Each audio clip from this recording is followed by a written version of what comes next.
You knew I was coming for you, little one, when the kettle jumped into the fire.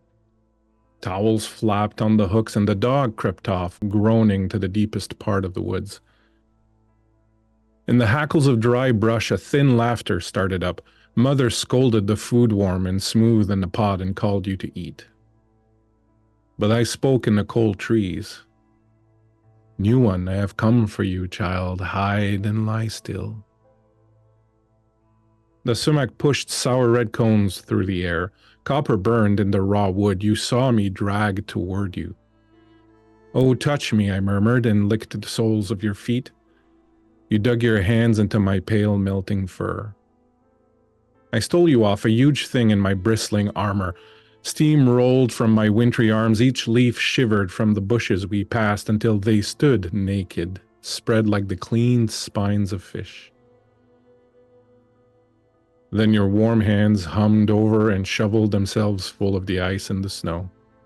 I would darken and spill all night running, until at last morning broke the cold earth and I carried you home, a river shaking in the sun.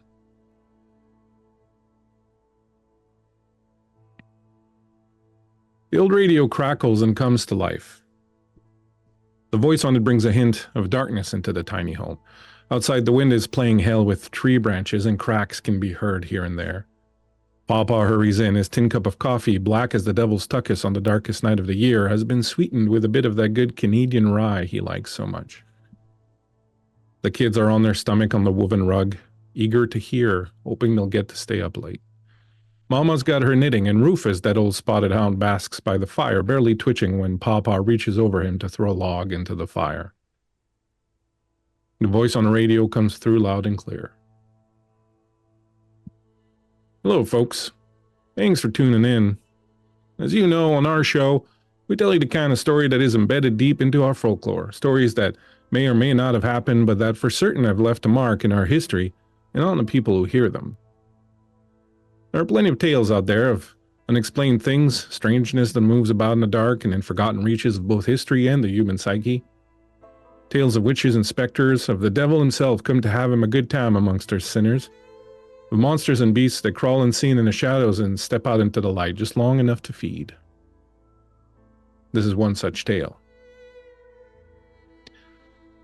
It is 1906, way up in the Yukon, near a place called 40 Mile, a low-slung town built by the masses what scoured this place looking for gold on but a decade earlier. It's the day before Thanksgiving, right around the start of November. Now, if you'll remember, there were a couple of city slickers came up from Toronto looking to elucidate the mystery of what happened a year before at logging camp number 9.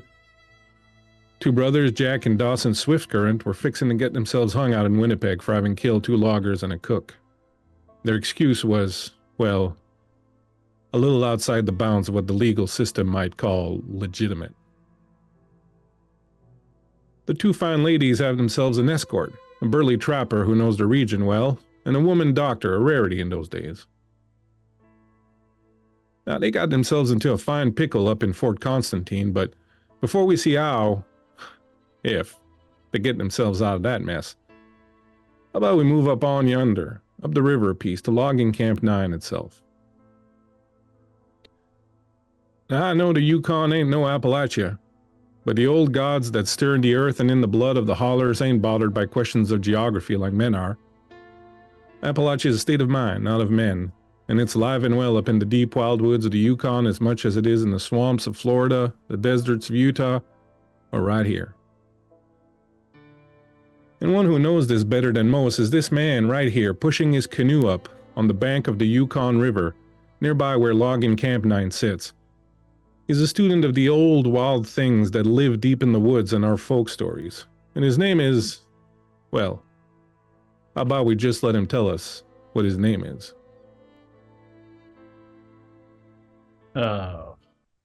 Name is Arlen Danver, traveler, former gold miner, wanderer about town here in a land where the towns are made of wood and don't last but a decade. And Arlen is a man, looks to be in his late 30s, He's got a big bushy mustache and patches of hair on his cheeks as if he hasn't shaved or even thought about hygiene in a couple of weeks, if not more. He's wearing a fur cap and he's wearing clothes that actually look, instead of sort of native furs and stuff, it looks like patched in here and there. There's sort of the tweed suit of a city folk, but over the years been patched up with little bits of leather here and there, and actually looks like a bit of a makeshift survival suit. He's doing just fine. He puts his hands on his hips. He looks out at the landscape around, looks down at that heavy old canoe, lets out a long whistle and puts his back back into it and shoves it up further. Finds a good spot to push it up into the reeds a bit so that it's not presenting itself to be stolen just by any scoundrel who happens to wander by. And once that's done, he kind of shifts his lucky knife and his big thick belt around his waist. Not that big of a man, it must be said.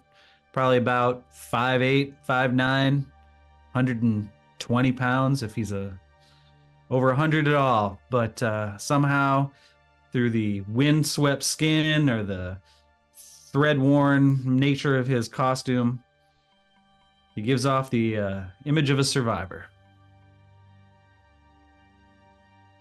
And as you study the landscape, you see before you logging camp number 9. It's been abandoned for about a year now, and there's been a smattering of snow that's come this way, so the ground is white, and the river's a little sluggish, though it hasn't frozen. The mountains and the trees, all of it pine, rise up a little bit behind it, most of it already clear-cut by the works of the lumbermen out here for the past several years. Everything is kind of quiet. There's, over on the western edge, a bit of a storm seemed to have been threatening earlier, but right now it seems to be moving on south. It's probably going to avoid this place. And as you step up on the bank here of the Yukon River, you see right up next to you what looks like a boathouse, perhaps, and over on the right a smokehouse. And then the ground curves up a little bit, and there's a wooden palisade, and beyond it's the logging camp. And you smell fish grilling on a fire and carried on the wind towards you. Oh, that smells mighty good. He reaches into his belt and the other side from where his knife is, and he pulls out a big canteen.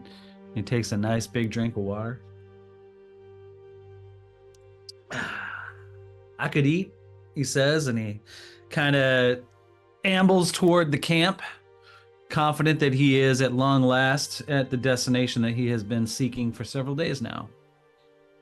When you pass the gates and enter the camp, it does show signs of having been abandoned for a while. There looks like there was probably like a massive fire pit of some sort at the center of the place, but it's cold and it's covered in snow. It's definitely not where the smell of grilling fish is coming from. The first thing that arrests your sight is this carcass, all bones now, with barely a little bit of leather left, of a deer, right next to where the fire used to be. It's all bones and it's covered in a slight coating of snow right now, but it's unmistakable with its big woods just sort of sticking out there where it is. There are several buildings sort of in a U shape around the courtyard. Over there is the sawmills themselves. Over up front, there's a couple of identical buildings, 3 of them that you think might have been at some point the loggers' cottages. And over on the left, there's a really big building that looks like maybe the hall, and then another smaller one that looks kind of better appointed than the others. The smell of grilling fish seems to come from a smaller fire that's smoldering right now in front of where the kitchen used to be. You can see just a little, one of those little teepee-formed fires, smoke rising out of it. There's a stick of wood that is planted over it, and slid on this stick of wood just over the fire is what looks like maybe a trout. You don't see anyone around. I reckon it smells like a trout. Smells like a trout and it barks like a trout, then it's probably not a trout because trouts don't bark. I look around. Any other sign of human habitation here at the camp number 9? No, in fact, it's very still, very quiet.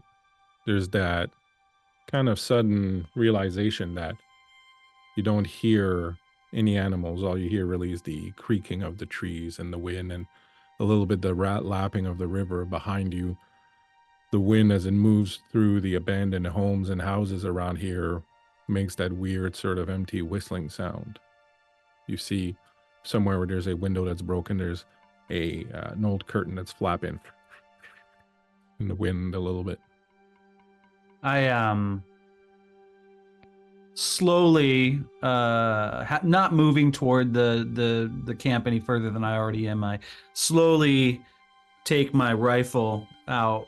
I'm wearing it sort of on a holster, like a strap around my chest and back, and I take it out and I make sure it's fully loaded. And as I'm doing that, I just kind of take a moment to look beyond the camp, beyond the structures, and sort of out toward I assume the tree line, or the kind of, I'm just sort of taking in for a moment that liminal space between wilderness and quote unquote civilization. And as I'm looking at the broken windows and the fact that this camp, aside from the smell of the trout, appears to be abandoned, I just sort of think to myself what a fine line it is between civilization and the wilderness.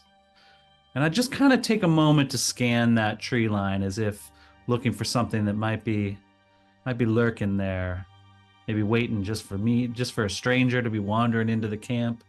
I can't help but shake the feeling that there's a presence here, and although it looks safe, I may be actually in some amount of danger.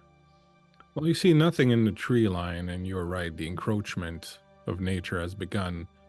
I mean, we're looking at a logging camp. They've been clear cutting around here for several years. It took men years, decades. It took them great numbers. It took them steam mules to get this much damage done. And in less than a year, nature has already started reclaiming the place. There are vines that are growing through the palisade. The buildings themselves, you can see, have started falling apart from the snow and the frost and the wind and all that. Nature is definitely staking a claim here. And as you're kind of scanning the line of the forest, you don't see anything untowards there, but as your eyes kind of drop back down, you notice out of the corner of your eye movement. That window that you saw earlier was broken with the curtain flapping. For a moment, you thought you saw a face behind it looking at you that darted back, and then the curtain kind of flapped back down. He turns to that window and he's looking at it, he's staring at it, and he's holding his rifle in his hand. And he looks down beside him as if to a dog that isn't there. And he says, "Oh, Bandit, I wish he was here with me right now. I wouldn't want to be the only guest. Other than that, whatever's in that house there, it's going to take more than two of us to make for a proper Thanksgiving table. Come along now." He's literally talking to nobody. And he just slowly starts walking toward the building, really keeping focus on that building as he's kind of entering into the camp. As you approach the building, you notice that the door has been torn off its hinges a while back. You don't see anything moving in it. There's nothing left at the window. There's nothing at the window anymore, no more movement or anything. The place is a little off-putting because this is a place where men used to live and used to sleep, but right now it just looks like this kind of empty, hollow place that's just waiting to swallow whoever sort of approaches near it. Anybody in there? You hear nothing for a moment, and then you hear the sound of something falling to the ground as if something's been jostled, and then quiet again. In the building? Yeah. Now, I come in peace. No need to be alarmed. My name's Danver. Here to look at the camp. You one of the loggers in there? Is that the sound of a baby's gurgle you just heard? You know, You got a child in there with you? And I take another few steps toward the building, again holding my rifle. You definitely hear and sense something moving and they're kind of trying to get away from the door. Why don't you come out now? Your fish is gonna get overcooked. Hate to spoil a good trout. Nothing. I know what it is. I put the gun back over my shoulder and hold my hands out. I'm just a peaceful traveler, just looking to talk. No need to be alarmed. And as you say that, you hear a voice right up next to you that says,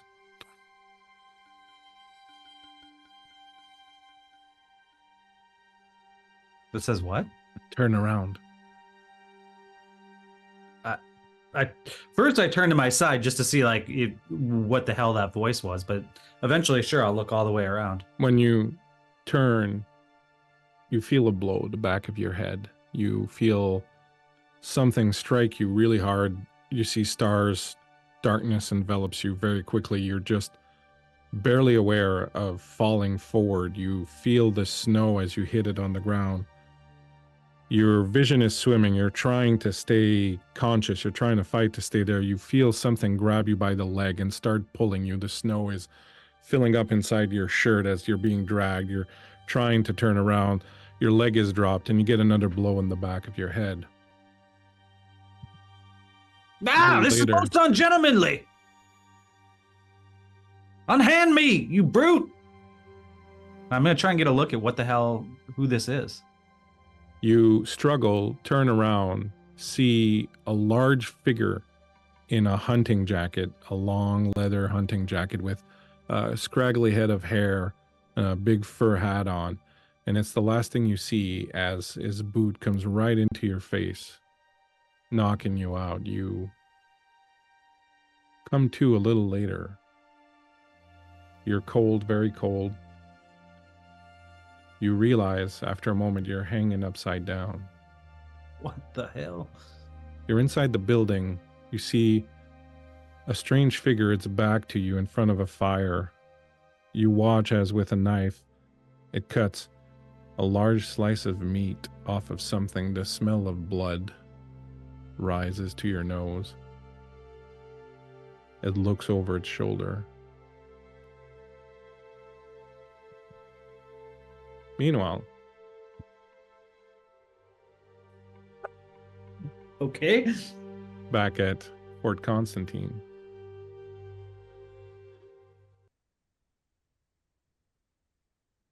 Lawrence, you're holding the man. His blood is spilling around you. There's chaos. People are screaming. People are moving about. People are running. Beatrice is trying to turn off or whatever, extinguish the two lights that are hanging over your head. Albert was holding you, trying to keep you safe, protect you from the man who just tore open his own throat with a broken bottle as he grabbed you and said, "Don't let it eat me." His blood splurted out hot into your face, and you feel it dripping down your face. You feel it dripping into your mouth. That coppery taste is just all over your tongue now. It's this weird moment where you're kind of frozen. You feel all this activity around you. You're holding on to this man as his blood is just dripping out of him and he's dying. Albert's kind of trying to hold you. There's like a discordant sound, like a violin, like the devil playing his fiddle out of tune with a big crooked black claw, and you just feel the world sort of push in on you. It's a little later. Florence, you're sitting in your hotel room. You're alone, sitting in a chair. Your dress is entirely covered in blood. You're finally getting warm as the fire of the fireplace is finally doing its job. You can see just outside your window the last moment of the sun as it's about to dip below the horizon. You reach into your pocket, pull out a handkerchief, spit in it. You look. It's clear there's no trace of blood, but you just can't get that taste out of your mouth. You almost jump out of your skin as a knock comes at the door. From the other side, you hear B's voice.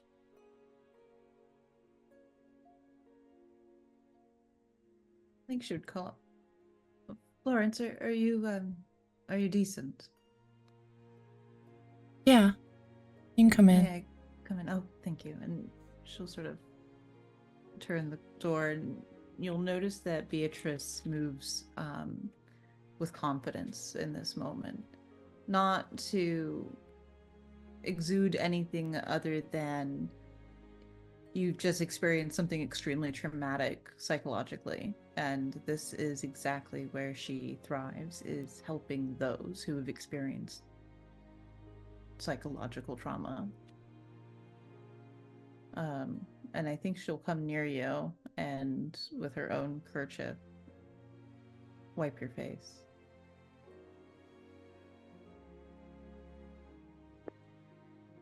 Thanks, B. Of course. Would you like a bath? I can take care of that. Okay. I understand. Just wasn't quite what I expected the first day here to be like. I'm not sure what I expected, but I have to agree that was not it either. It was jarring to see. It always is. Yeah. Can't get that taste of blood out of my mouth, no matter what I do. Imagine it's 1906. Most people smoke. I would imagine it wouldn't be out of the realm of possibilities for Beatrice to have a case of cigarettes. I think she would offer one to Florence. Yeah. No. Thank you. No. Do you mind if I? No, not at all. And she'll light up the cigarette.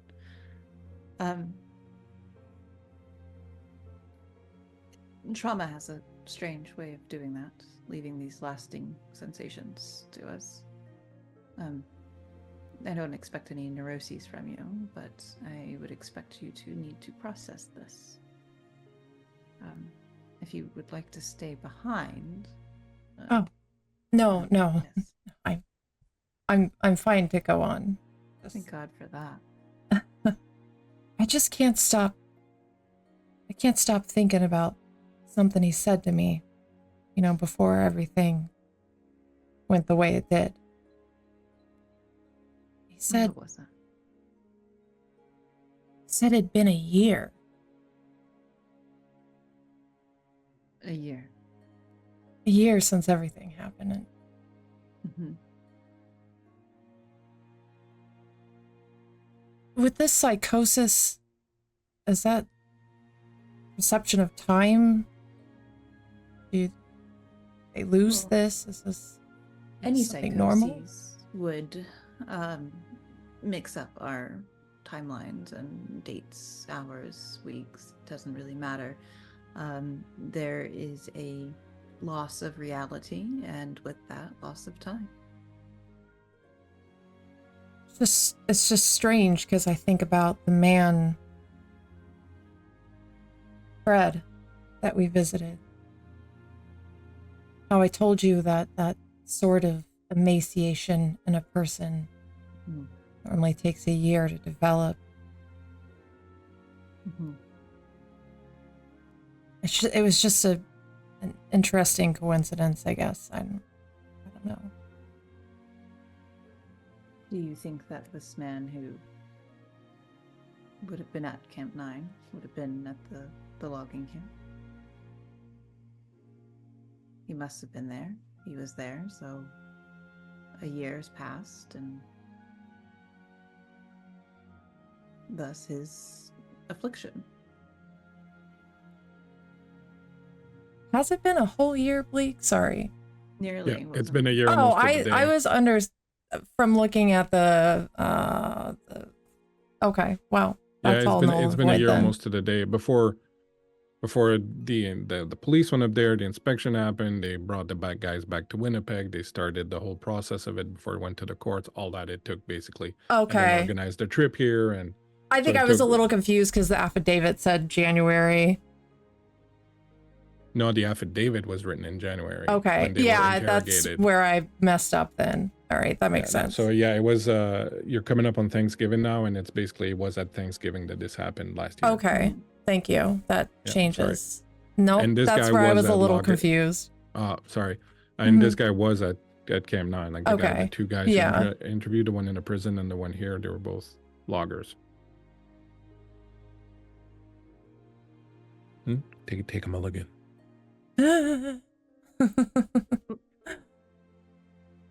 Dr. Moore, I have to persist in reality, for that is where I solely exist. And I don't mean to come across as curt or rude, but these actions by this man are indicative to psychosis. Nothing more, nothing less. And I would hope that you would understand my stance on that. Yeah, of course. Of course. This is your field, not mine. By no means am I to out you, Dr. Moore. You are a woman of science in your own right. You are most important to this as well. If anything, in my aid. I work for Stroud and Stroud. Well, I'm contracted by them. Let's not get too hasty. But our importance here is symbiotic.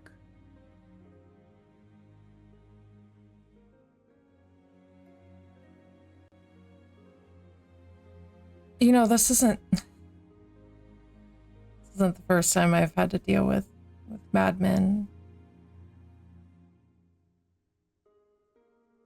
Reminds me of an incident years ago when I used to work with my husband. We helped a miner. He'd been trapped in a mine for nearly 30 days. He had water drip for most of the time, and he had to eat part of his own arm to survive. When we brought him in to treat him, he attacked me, tried to bite me. My husband was able to sedate him, but something you don't forget. That man, Fred, watching him grab you today in the cell brought back that memory. I am no stranger to such incidents, as I'm sure that is easy to tell. Unfortunately, trauma does horrible things to the mind, and we resort to more basal reactions. Self-cannibalism is something that I don't know many can come back from. Yeah. Just all this talk of curse. Some of these people seemingly not remembering some of the things they did. It just makes me think of that miner. You know, he didn't remember biting me, or at least trying to. The Aboriginal people in the village, they called it the old hunger spirit.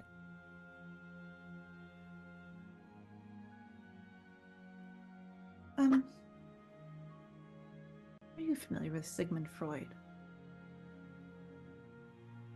I'm sorry, repeat that?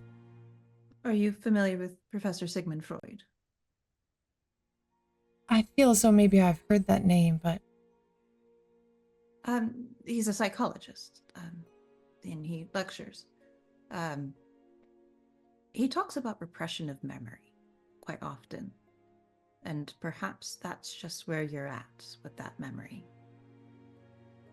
But mind you, Dr. Moore, we are two women here to make a name for ourselves in our respective fields. Let us focus, perhaps, on the case at hand and allow for a little bit of repression. And I'm assuming Florence is sitting down on the bed. yeah. I think that that Beatrice will come and sit next to her and take her hand in hers and hold it very closely, and her touch is so soft. She has not known many hard days. Her fingernails are clean and manicured, and she is a tender woman in this moment. We think of curses, and we think of the things that go bump in the night as real. But there are power in words. A lot of power. And perhaps if we take that power away, we will see what is before us, truly. An affliction of the people is only driven by the affliction of the mind.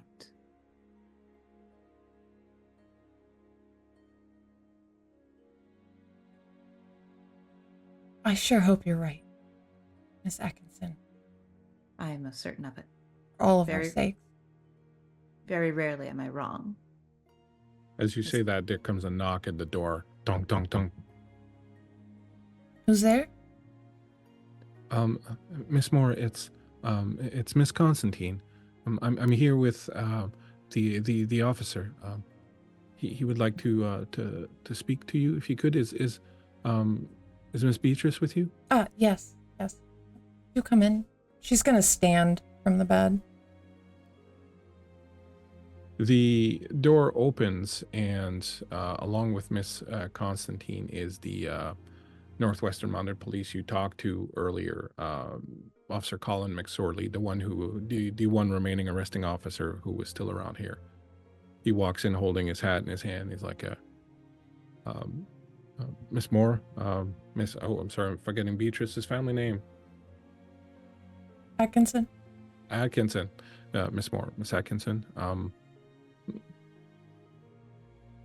How are you feeling, Miss Moore? Are you better? Yes, I'm quite fine. Thank you.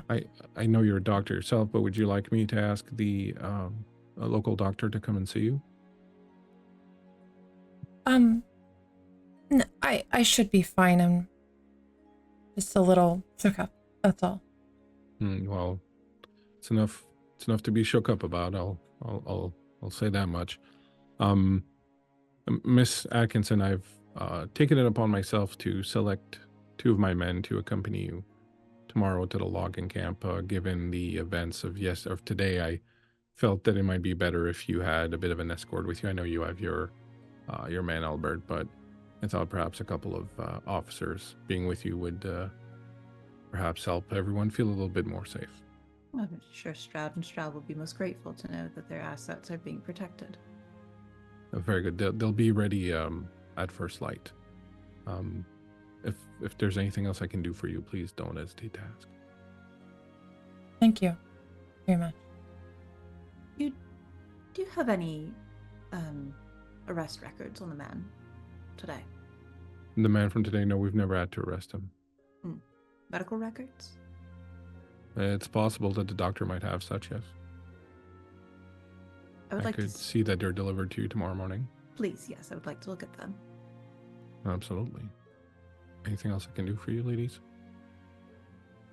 No, we're fine now. Dr. Moore, is there anything further that I can do for you? No, I'm quite all right. Well, I believe I'm just down the hall. Just knock and let me know. I appreciate that. Thank you. Of course. Of course. As you as you leave, Miss Constantine will sit back a moment and say, uh, uh, "Miss Moore, if you'd like, I couldn't make my bed here tonight. I could lay on the sofa there. I'll just bring over a pillow and a blanket from my room and stay up with you if you want." No, that'll be quite unnecessary, Miss Constantine. How are your nerves? Are you okay? I'm okay. Albert gave me a little a drink of something he had in a rather smelly little leather flask of his, and it did wonders. I must say, I'm feeling quite fortified. All right. Well, if you do feel your nerves rising again, I do have some chamomile tea in my bag that I keep with me for such a thing, so. You see her think for a moment and then she says, "Well, I believe that would be very nice. How about I go and find us a kettle, and perhaps we could have a cup of tea before I retire and leave you." That sounds very lovely. Not quite what Mr. Wessex has prescribed for you. But Well, I certainly believe that what Mr. Wessex prescribes is best taken very sparingly and only in moments of great needs. It was quite an experience. I agree. I think Beatrice would look back at Flo. It wasn't laudanum, you think, that he gave her. No, I really doubt that. No, Probably. he called it hooch.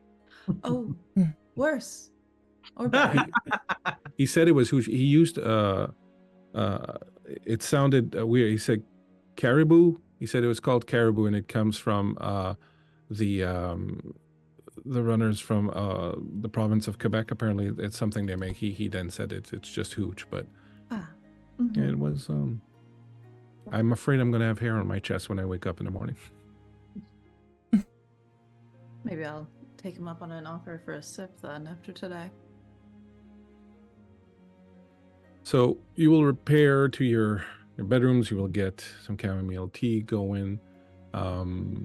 Is there anything else either of you would like to do before I move on to our friend Albert? Yeah, I think as Miss Constantine leaves the room to go prepare a kettle and Mhm. Before Miss Atkinson leaves, Flo would stop her at the door, and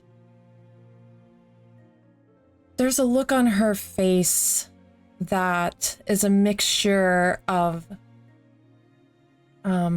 fear and slight apprehension to what she is about to say. And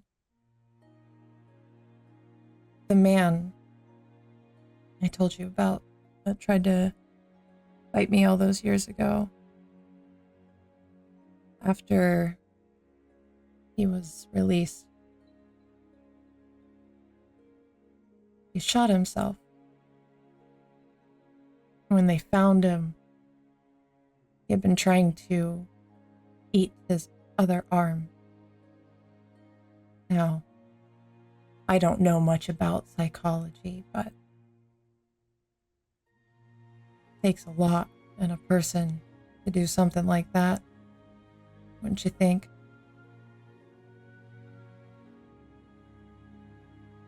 Can I give you my most honest thoughts, Flo? Please do. To take one's life is to go against all human nature. To eat oneself, even more so. So you must beg the question, what drives a man to do that? Trauma is... it's not one thing or another. It is a variation. And even I cannot put an explanation upon that. But psychosis is studyable, learnable. I think you might find some answers while we're out there. And perhaps put this curse to bed for you. I'm not without my answers, and I'm not without my speculations. But whatever is unknown simply has not been discovered, simply has not been studied. And I believe we have much studying to do. Miss Atkinson, don't mind me asking, but are you a religious woman?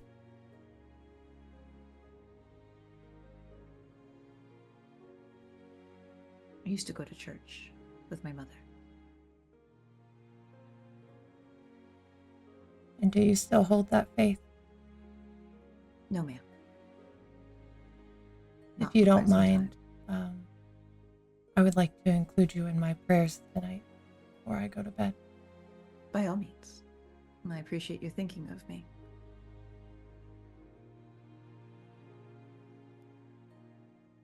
Thank Good night, you Flo. for trying to ease my mind. I do appreciate that. I'll continue to do so. I have some books I had brought. Good night, Bee. Good night, Flo.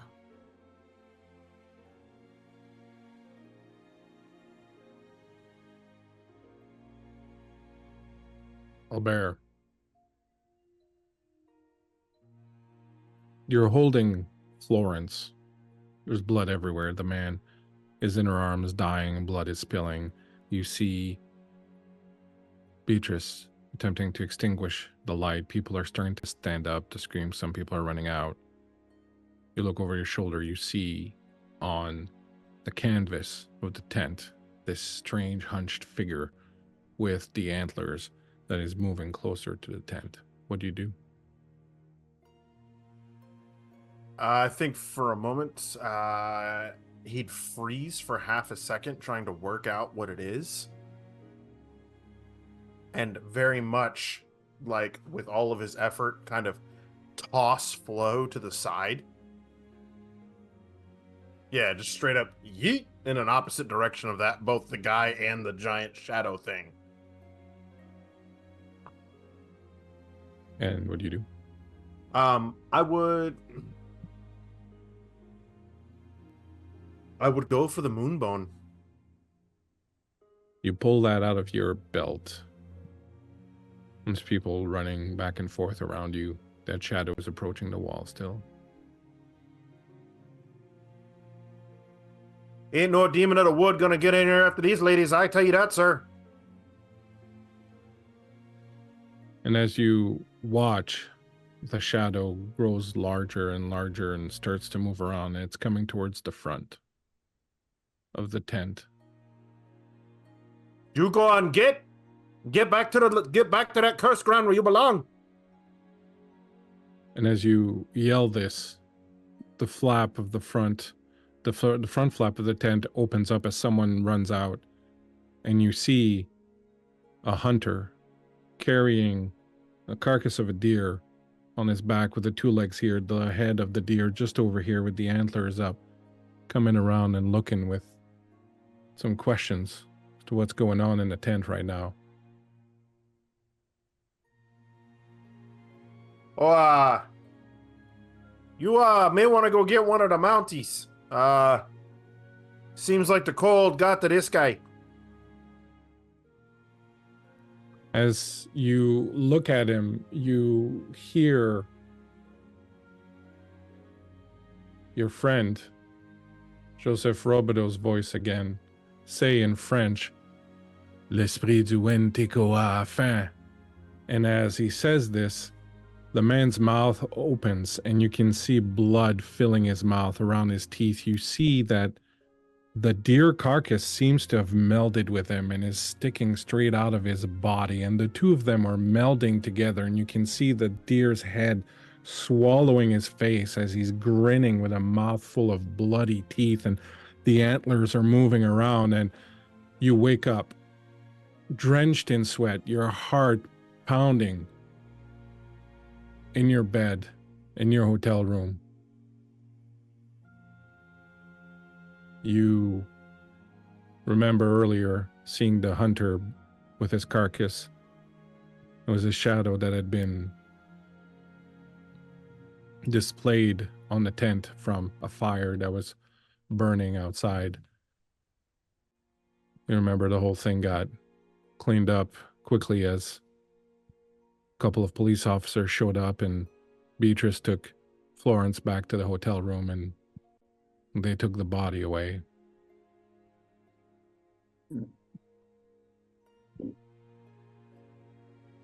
You lie in your bed, remembering all of this that happened. And suddenly you hear, coming from your room door, a scratching sound.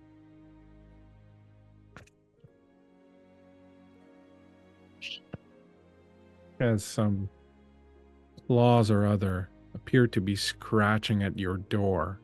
It's very dark. There's just a little bit of moonlight coming in through the window, through the curtains. You can see under the door, the little crack, shadows moving on the other side. The scratching gets louder and more insistent. What do you do? Well, I stand up in the very skin I was born in because I'm a man of the north, and that's how we sleep, because that's how you keep the bed warm. And he immediately just reach over, grab my shotgun, point it at the door, and go, "Hey, fella, I got 2 rounds here, and I won't miss with both of them. You best back off." Scratching stops.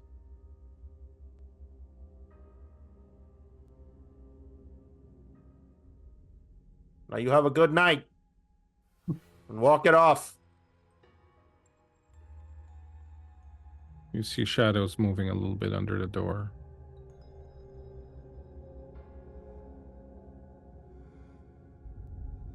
I go over and I slowly double check to make sure that the lock's on. The lock is on. I unlock it for just the briefest of moments and then crack to kind of take a peek. The hallway's dark. There are a couple of oil lamps here and there that are flickering a little bit of light, but the place is quiet and empty. You reckon it's probably about 3 or 4 in the morning. That'll be enough of that. And he closes the door, resets the lock. And as you do so, you notice the scratch marks on the door, on this side of the door, on the inside of the door. You come to in your bed. You wake up with a start. Your body drenched in blood. In sweat. your heart stammering. You look out the window. You can see the sun is just beginning to rise over the horizon, spilling this warm amber light into your room.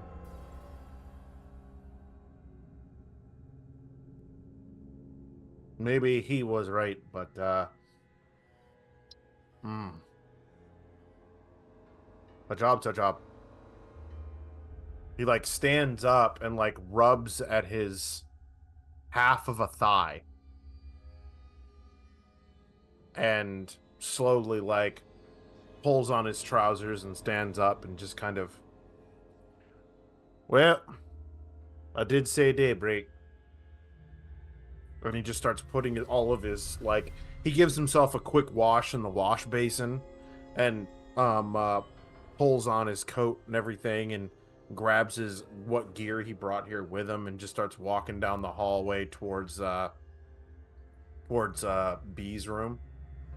And he like hits the base of the door with like the butt of the shotgun. "Hey, first light, rise and shine." Imagine Beatrice is already awake and will open the door fully dressed. "I'm here to tell you, you're gonna want to sleep.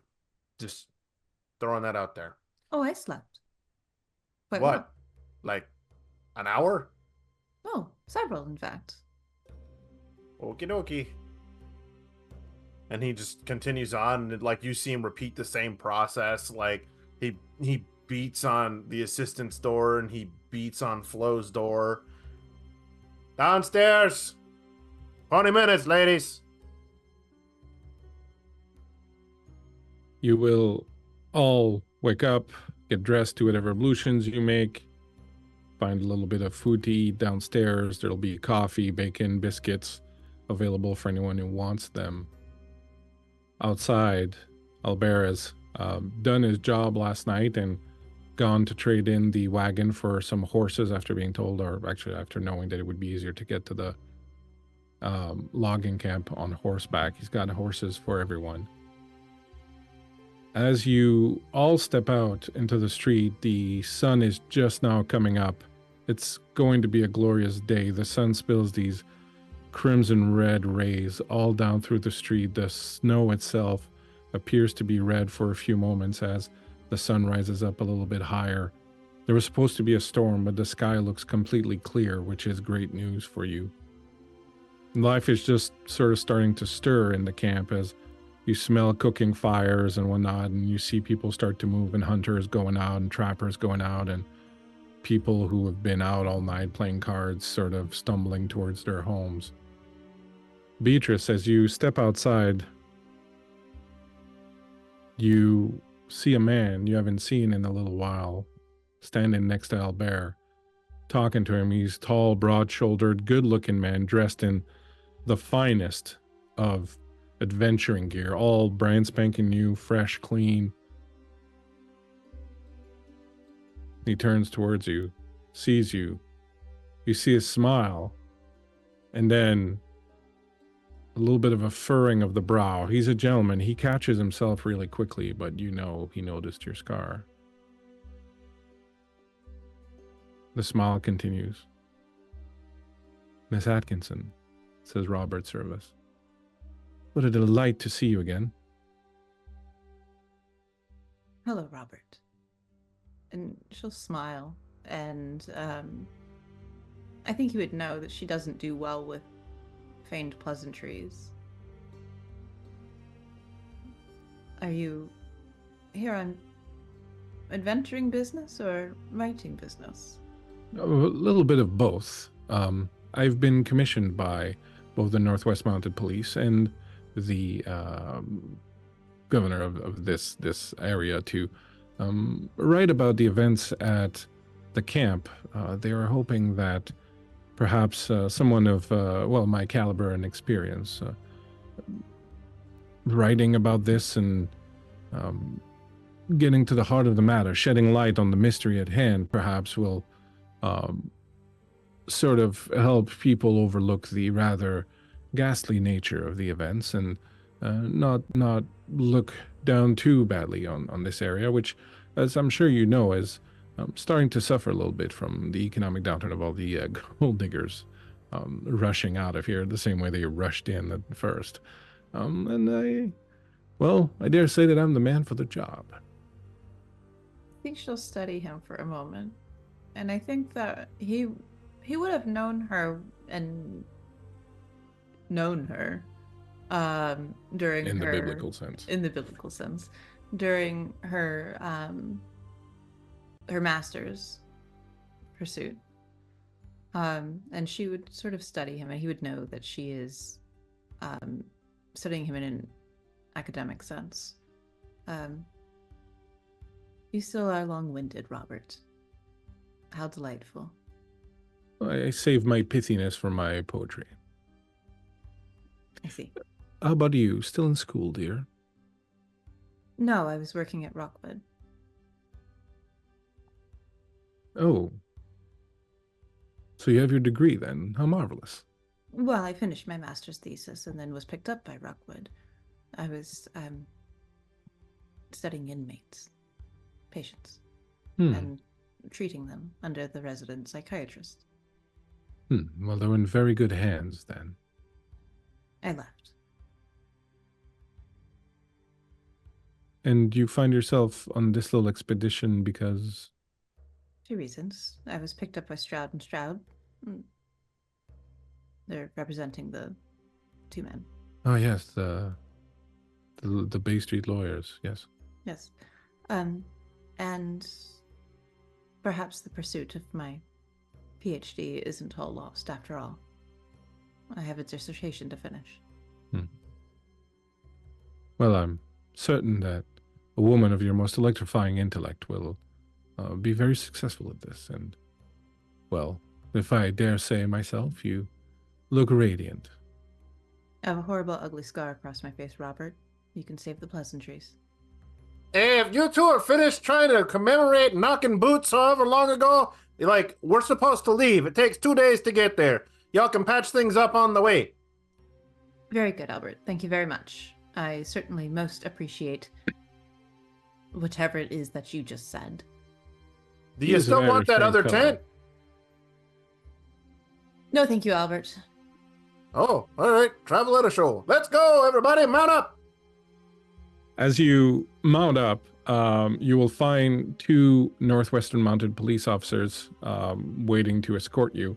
One of them, the older one, is introduced as E.B. Childers, Officer E.B. Childers. He's an older man, a black man, early 50s, a handlebar mustache, a powerful body. The other one is a younger man, in very good shape, handsome with a square jaw, but sort of soft eyes a little bit. He seems a little bit nervous, and his name is Lorne Mackenzie, Officer Lorne Mackenzie. As the lot of you climb aboard your horses, with Miss Constantine showing a little bit of dismay at the entire thing and having a little bit of difficulty and needing a little bit of help from Albert to climb aboard and sort of sit correctly on the horse. You set off very early, heading west, up along, well, northwest, really up along the Yukon River. The travel is without events. You will stop in 40 Mile, the little town that's sort of about halfway between Fort Constantine and the logging camp. It's a very small town. It used to be kind of bustling back in the day of the gold rush, but now it's mostly a bunch of low-slung houses. There is a trading post there. You can get some stuff and trade for some supplies and whatnot. As you travel, and Eric, we'll get to you shortly. I haven't forgotten you. As you're being eaten. Yeah. As you travel, towards the camp, is there anything that any of you would like to do? If you want to narrate a little bit of something that your characters would do during the trip, or any sort of discussion you would like to have, please go ahead and let me know now. So, B, is your fella? No, Albert. We're friends. And she sort of looks nervously at Robert when she says that. He like holding the reins in his hands. Right, friends. How much of my intimate life would you like to know? Oh, it's a long trip. We're really gonna get to know one another. Well, I just want to know if it's gonna be a problem, and you'll do something dumb if he gets his ass in a sling. no, it won't be a problem. I'm on a professional expedition. Right, because if I tell you to cut the rope and he falls to his death, then he cut the rope and he falls to his death, and you live. That's kind of how it works out here. Survival of the fittest. Oh, Robert, I hope you have an extra rope. Oh, you don't need to worry about me, dear. As you know, I'm quite an experienced adventurer. I've had several trips up here already in the Northwest, and in other parts of the world are quite as dangerous. And I assure you, quite my good man Albert, that I am more than capable of taking care of myself, and I will probably also be able to extend a little hand to my dear Miss Atkinson here, and if needs be. But worry not your head, Albert. Forgive me if I don't exactly believe you. Your boots ain't seen a lick of mud or wear and tear. They're not properly broke in. All your leathers are all nice and shiny, and there ain't even a single patch job on your pants. You're no man of the wood. I'm a man of the wood. Hell, My technically... father always said you should not judge a man by his clothes. In fact, if I were to judge you by the state of your clothes, I would think that you're some kind of vagrant, but I actually know you to be a very formidable tracker and trapper. So you see... But I don't know anything about you. Oh, well, have you not read the book I gave you yesterday?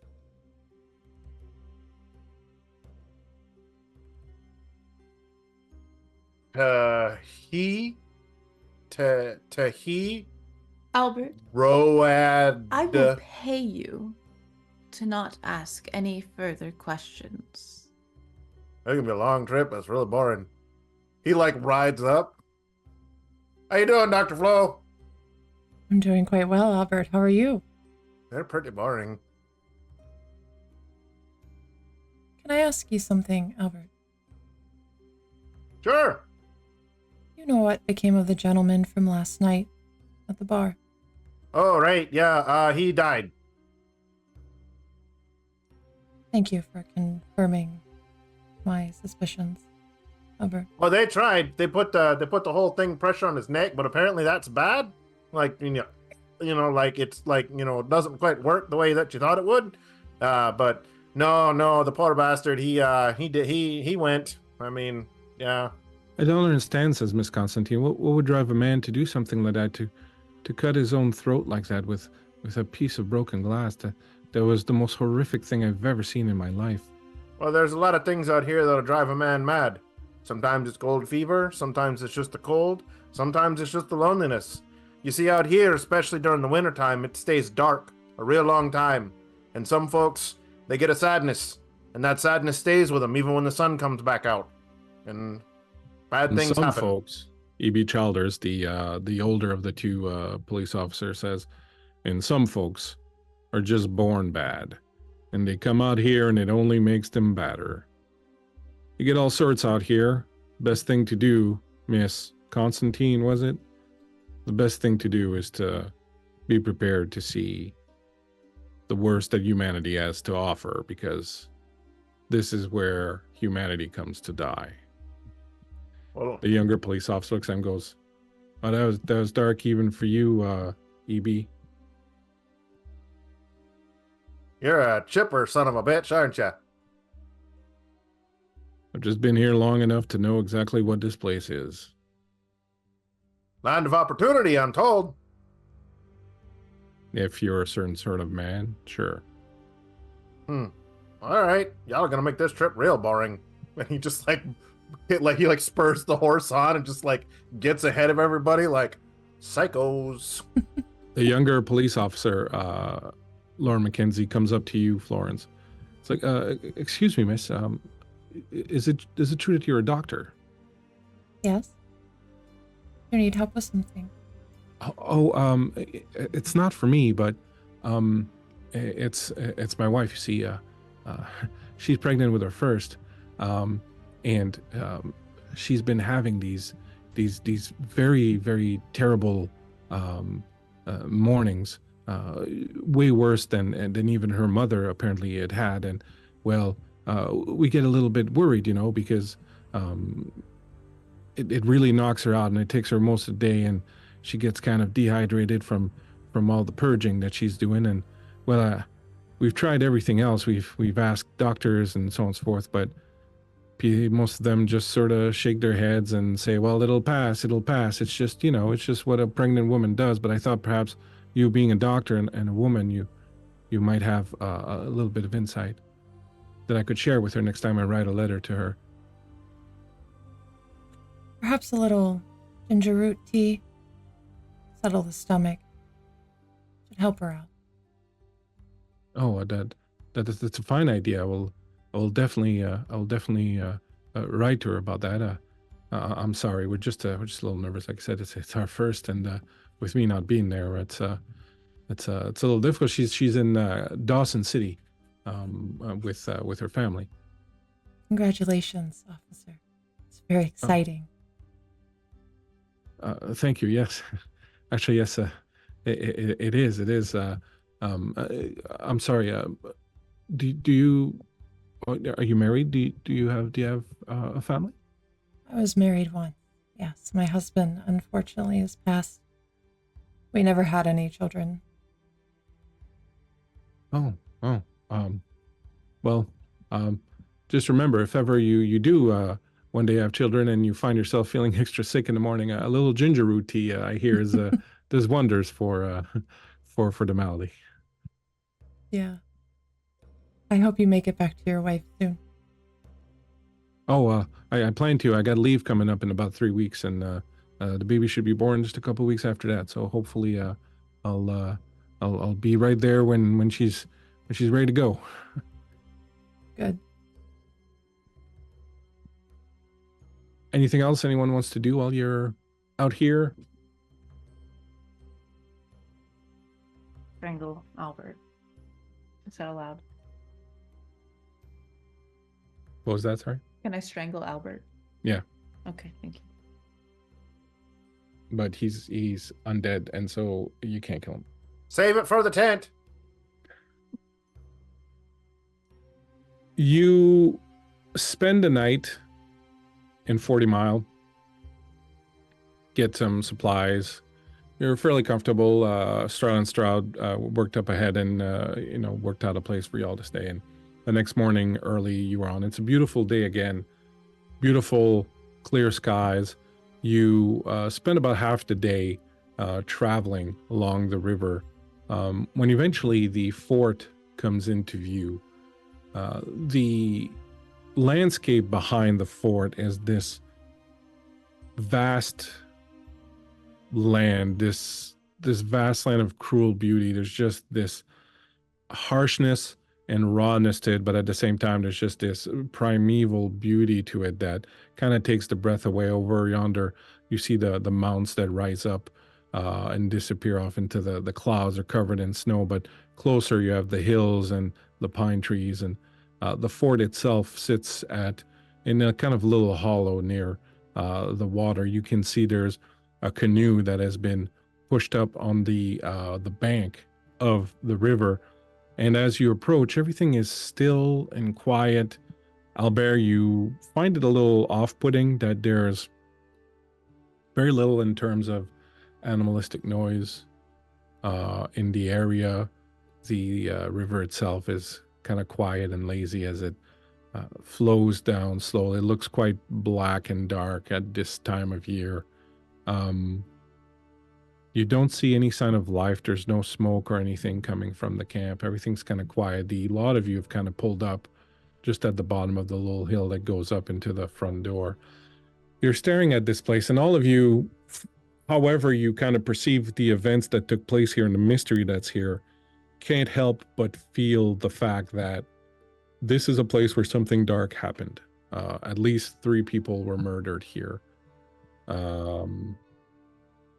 Dark business was done here, and you kind of feel this as you look at this place. You feel, even though the sky is clear and the sun is out and there's a nice little breeze and the weather's fine, you kind of feel a bit of a heaviness that settles in on you, a little bit of a cold that seeps into your veins as you stare at this place. What would you like to do?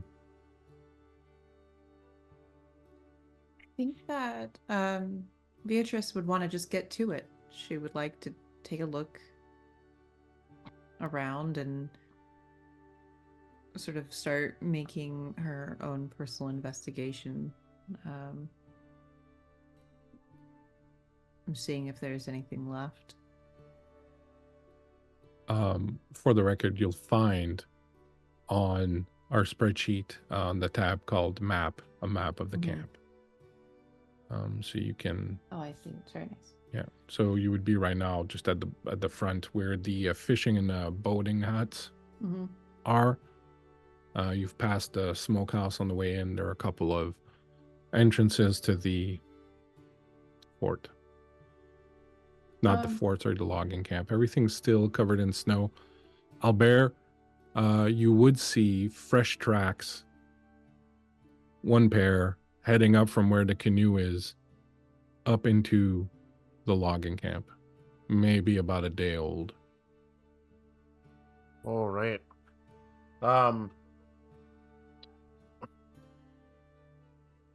So, Mr. Adventurer man there, poet and didn't know it. How about Yes, you, Mr. Service, how can I be of service? right. You can be of service by coming with me to go help look inside here before we allow the women folk to enter. Oh, absolutely. The older police officer says, Officer Mackenzie, if you'll accompany these men, I'll stay here with the ladies. Oh, no, no. Sure thing. I will not be waiting. No offense, Albert, but First of all, I'm quite capable of my own accord, and I'm would- also personally responsible of making sure that you stay alive. So just give us 5 minutes. Just 5. That's it. Just 5. don't touch anything.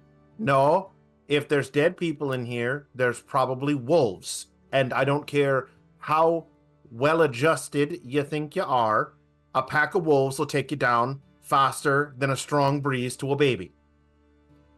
Just don't touch anything. Right. Don't touch anything. Don't worry, my dear. I'll make sure our rustic friend here behaves in the proper manner. I'm most certain you will, Robert. You can count on me. Of course. Miss Moore, Miss Constantine. Shall we then, Albert? Oh, by all means, adventurer extraordinaire. Lead the way. So you and the younger Northwest Mounted Police leave your horses, start walking up. Robert looks down and goes, well, these tracks appear to be fairly fresh, I would say. Yeah? How fresh? Well, I'm certain they're no more than a couple of days old. What kind of animal is it? Well, it's very obviously a man. Unless you know of any bears that walk on their hind legs and wear boots. He leans forward. Sasquatch. The Sasquatch is a legend. Is it? And he just walks in, cocking his shotgun. You walk past the gate, Albert. You notice, as I was describing earlier, that there's an area at the center of the place that looks like there used to be a big fire pit. There's the carcass of a deer, a very big one there. You can see his antlers kind of sticking out.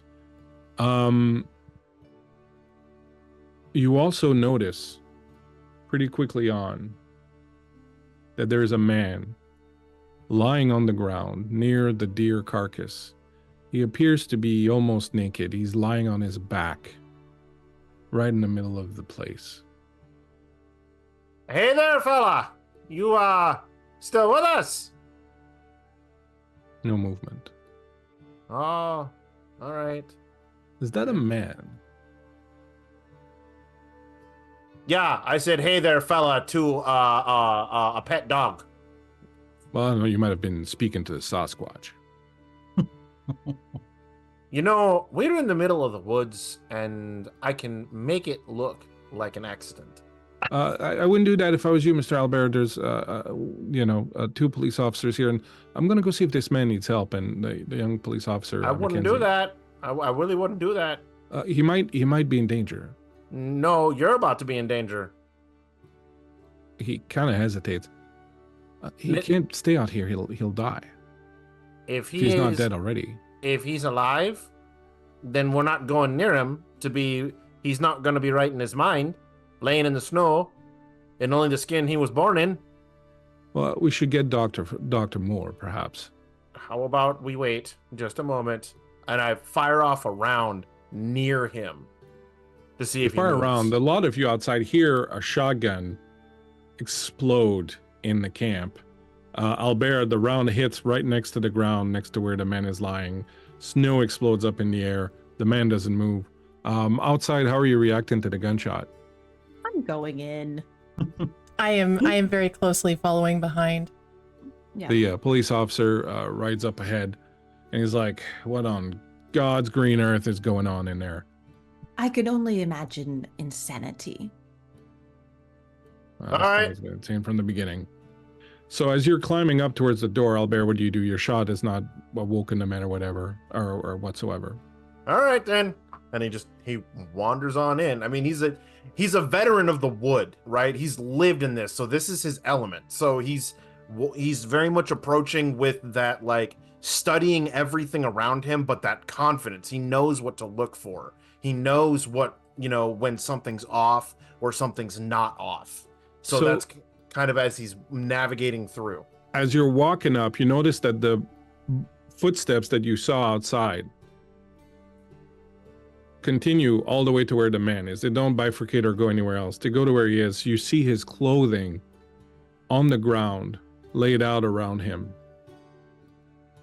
And the steps go right where he is, and it looks like he laid himself down onto the ground and removed his clothes and has been lying there. And as you approach, you can see him shivering a little bit, and you can see a little bit of fog coming out of his mouth. So he's clearly still alive.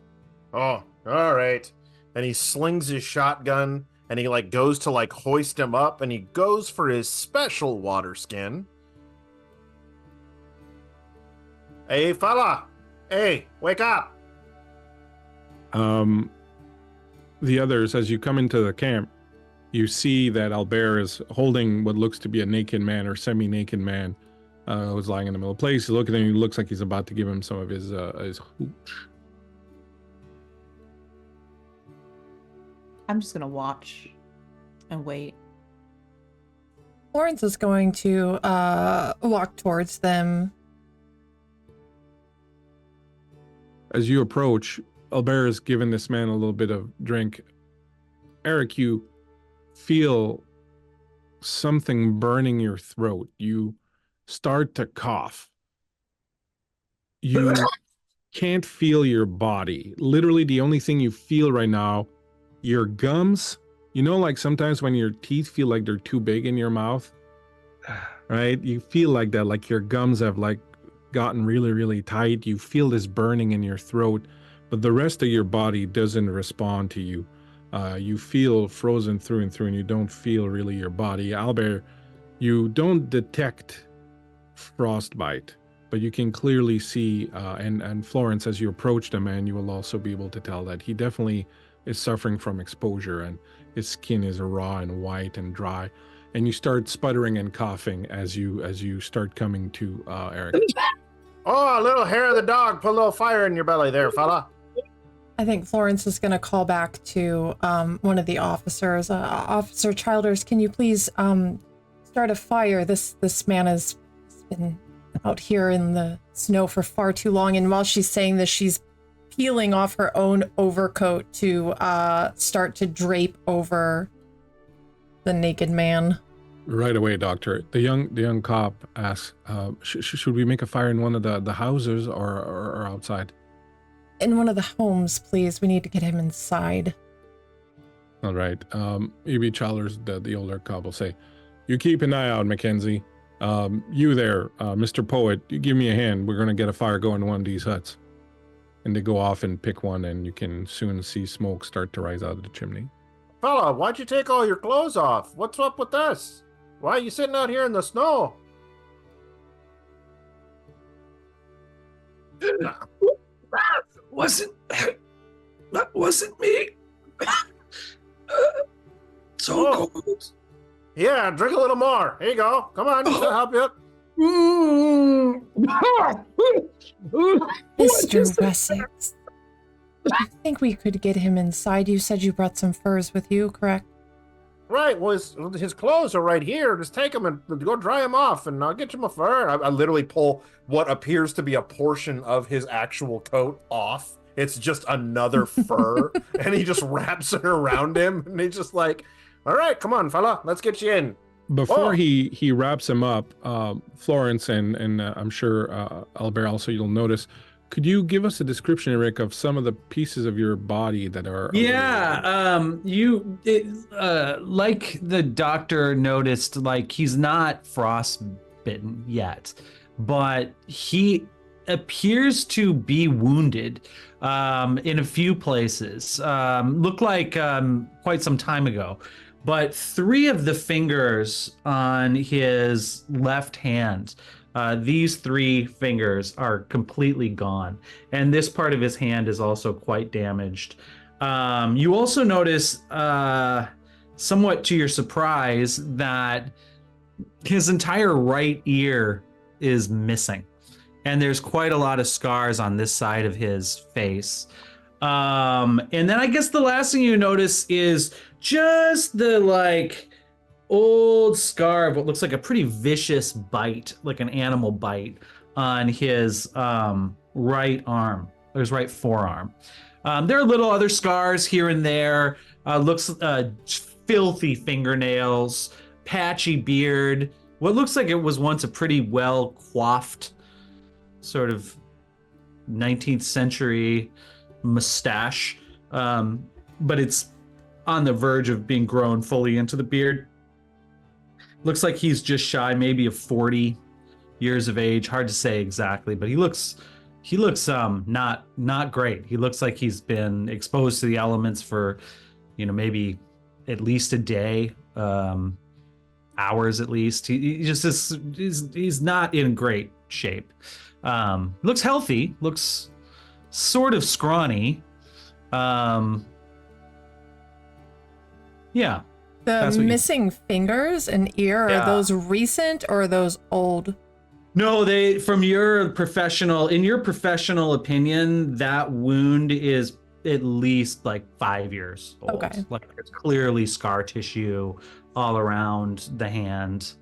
And actually you notice like he's still kind of delirious as he's being moved, but as he looks at you and it looks like he's confused to see, and then like he puts his hand kind of like behind his back, like he doesn't want you to see it particularly.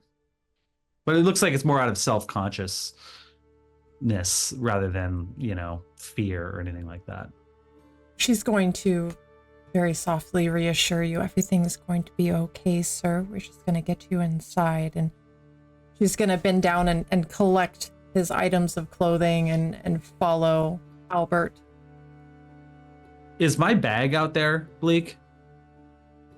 Yeah, everything you owned was laid there kind of in a circle around you. So, Dr. Moore, when you grab that bag, it's fucking heavy.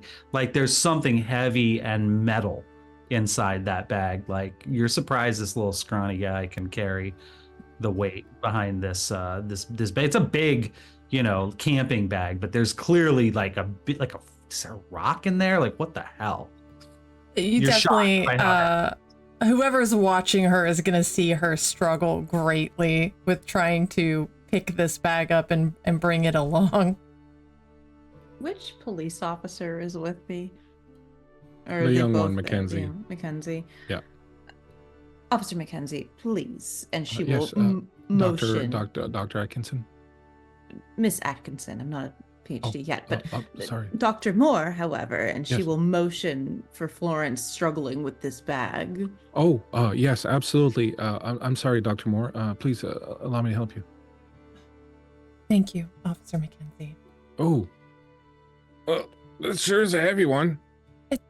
Oddly heavy, isn't it? It's surprising he made it out here with such a heavy bag. Should we look inside? I think that is his business. If you could just carry it in and we'll set up his clothing to dry. Absolutely. A lot of you find yourselves now, it's a little bit later, maybe 20 minutes or so later, and I'll ask you what you've been doing in that time here in a second.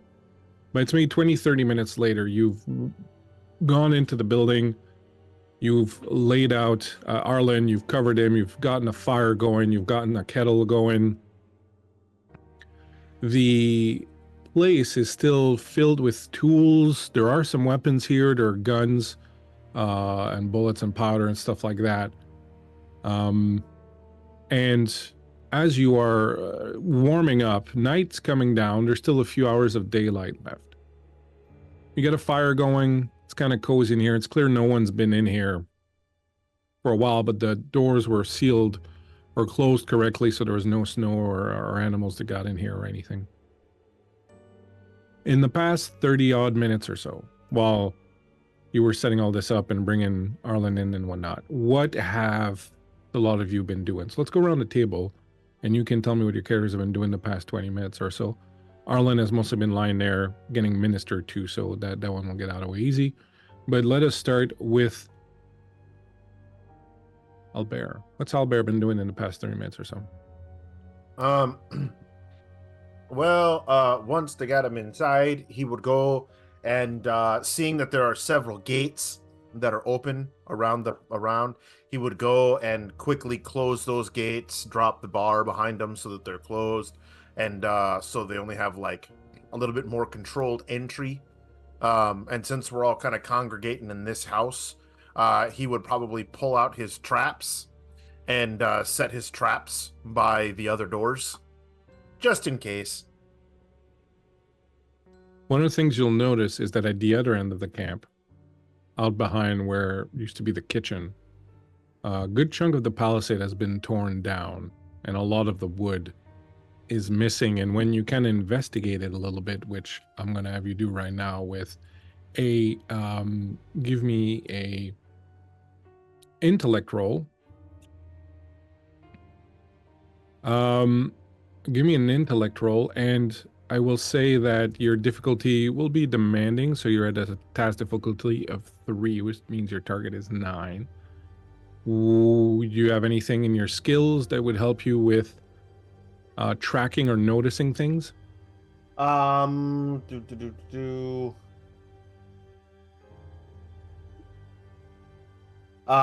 for this particular thing. He does have stuff for noticing things, but he has to be like in the woods kind of thing. Okay. Would you like to spend some of your pool to lower the target number, or are you going to go with the 9? Well, I've got all these advantages. The advantages allow you to re-roll your All right. d20. All right, so I am 100% going to spend one of those advantages to re-roll my d20. Okay. I got an 11 on the die. An 11 on the die, so you're good. So you beat it. What you notice is that the palisade was broken down, and this is the wood that was used to build a pretty big bonfire at the center of the place where the skeleton of the deer is. What you'll notice also with your roll is that the deer wasn't burned, the bones aren't burned or anything. The meat was just cut off or ripped off, and it's been eaten and kind of rotted away in the year since then. It's just kind of lying there. It's very, very big specimen. And yeah, the palisade was torn down, and there was a major, and I mean major, like a big ass, like, you know, bring the palisade logs down in like a teepee formation and burn this ginormous fire that burned down to the very barest of ashes. Does that correlate with the one that I see in the center of camp? Yeah, that's what I'm saying. That's the one that's Okay. All right, yeah. cool. Okie dokie. I think we kind of know what Florence has been doing, so we'll ask her last. Let's go to Bones and see what Miss Atkinson has been doing in this time. Beatrice is keeping Amelia busy with different tasks. First of all, she would be having her hang up Arlen's clothes to hang dry and to basically keep her out of the way. Maybe even just a matter of just shuffling some papers around just to keep her from having to deal with that or having to be in Florence's way in any way. But as she's doing this and sort of, you know, delegating to Amelia, she will be starting to form a preliminary psychological examination for Arlen upon his regaining of full consciousness. Okay. Give me an intellect roll, Bones. Okay. So you have an edge of 1, so if ever you want to put effort in. So you have psychology, which is trained, so that will lower your number. What's your intellect max? Eric. max? No, sorry, not Oh, you, sorry. Eric. My intellect max, how's that different than my intellect pool? So your max never changes.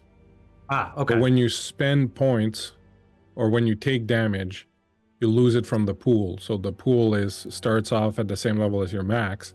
Okay. But then as you spend points to put in effort or as you take damage, your pool lowers. If your pool hits 0, then you start going on the damage track. Got it. So right now, having spent nothing, my max and my pool are the same. Yeah. And that's 16. Okay. So your target would be normally 16 Bones. You have psychology and you're trained, so that lowers it to 13 because of your skill. Do you wish to put effort into it to lower it further? You have an edge of 1, so for 2 points of intellect, you could lower it down another step, and you can do this one time because you are rank 1. No, I feel no, but I will use an advantage in case I need it. Okay, well, you can wait till you roll to use your advantage. Okay, thank you. Yeah, I'm gonna re-roll that. It wasn't good. Okay, that I needed a 13, right? Yeah. Good. I just rolled a 13. Okay, I am going to choose to bring in a little GM intrusion here. Uh-oh. And like you're so picking on I me. will offer you 2 XP points in exchange Okay. for bringing in a little intrusion. If you do not want the intrusion, you have to pay me 1 of your XP points. Okay. What would you like to do? Oh, I don't get to know what the intrusion is yet. No. No. Okay. I'm gonna roll for it. Odds for yes, evens for no. It's an odd. Yes. All right, so you can take 2 XP points. You can give 1 to someone who's in the room with you. So that would be either Creep or Eric's character at this point. So I'll give one to Eric because I gave one to Creep last time. Thanks, Bones. You're welcome. Okay. As you start paying attention to him and kind of trying to build a psychological portrait of him, you start feeling like he reminds you of someone that you worked with at the hospital that you used to work with before. As you are reading him, listening to his voice, okay, Moose kind of trying to sort out the way he thinks, you are reminded of the man who attacked you, the one who gave you your scar. As you're listening to this man talk, all you can hear is the voice of the man who attacked you. The scar on your face starts to burn. You remember exactly what it felt like when he gave it to you.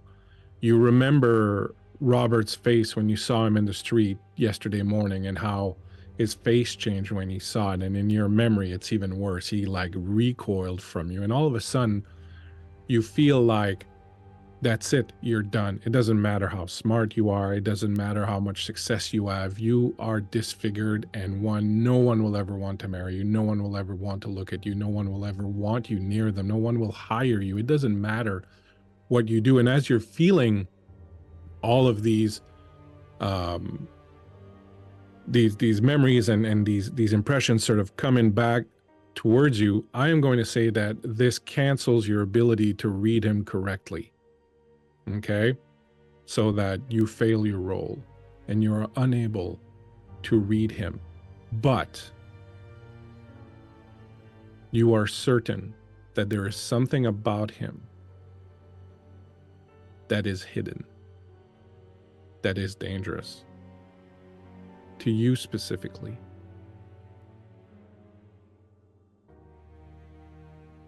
I think as these thoughts and more importantly, the memories that Beatrice holds from her time at Rockwood, and working with the most dangerous, criminally insane,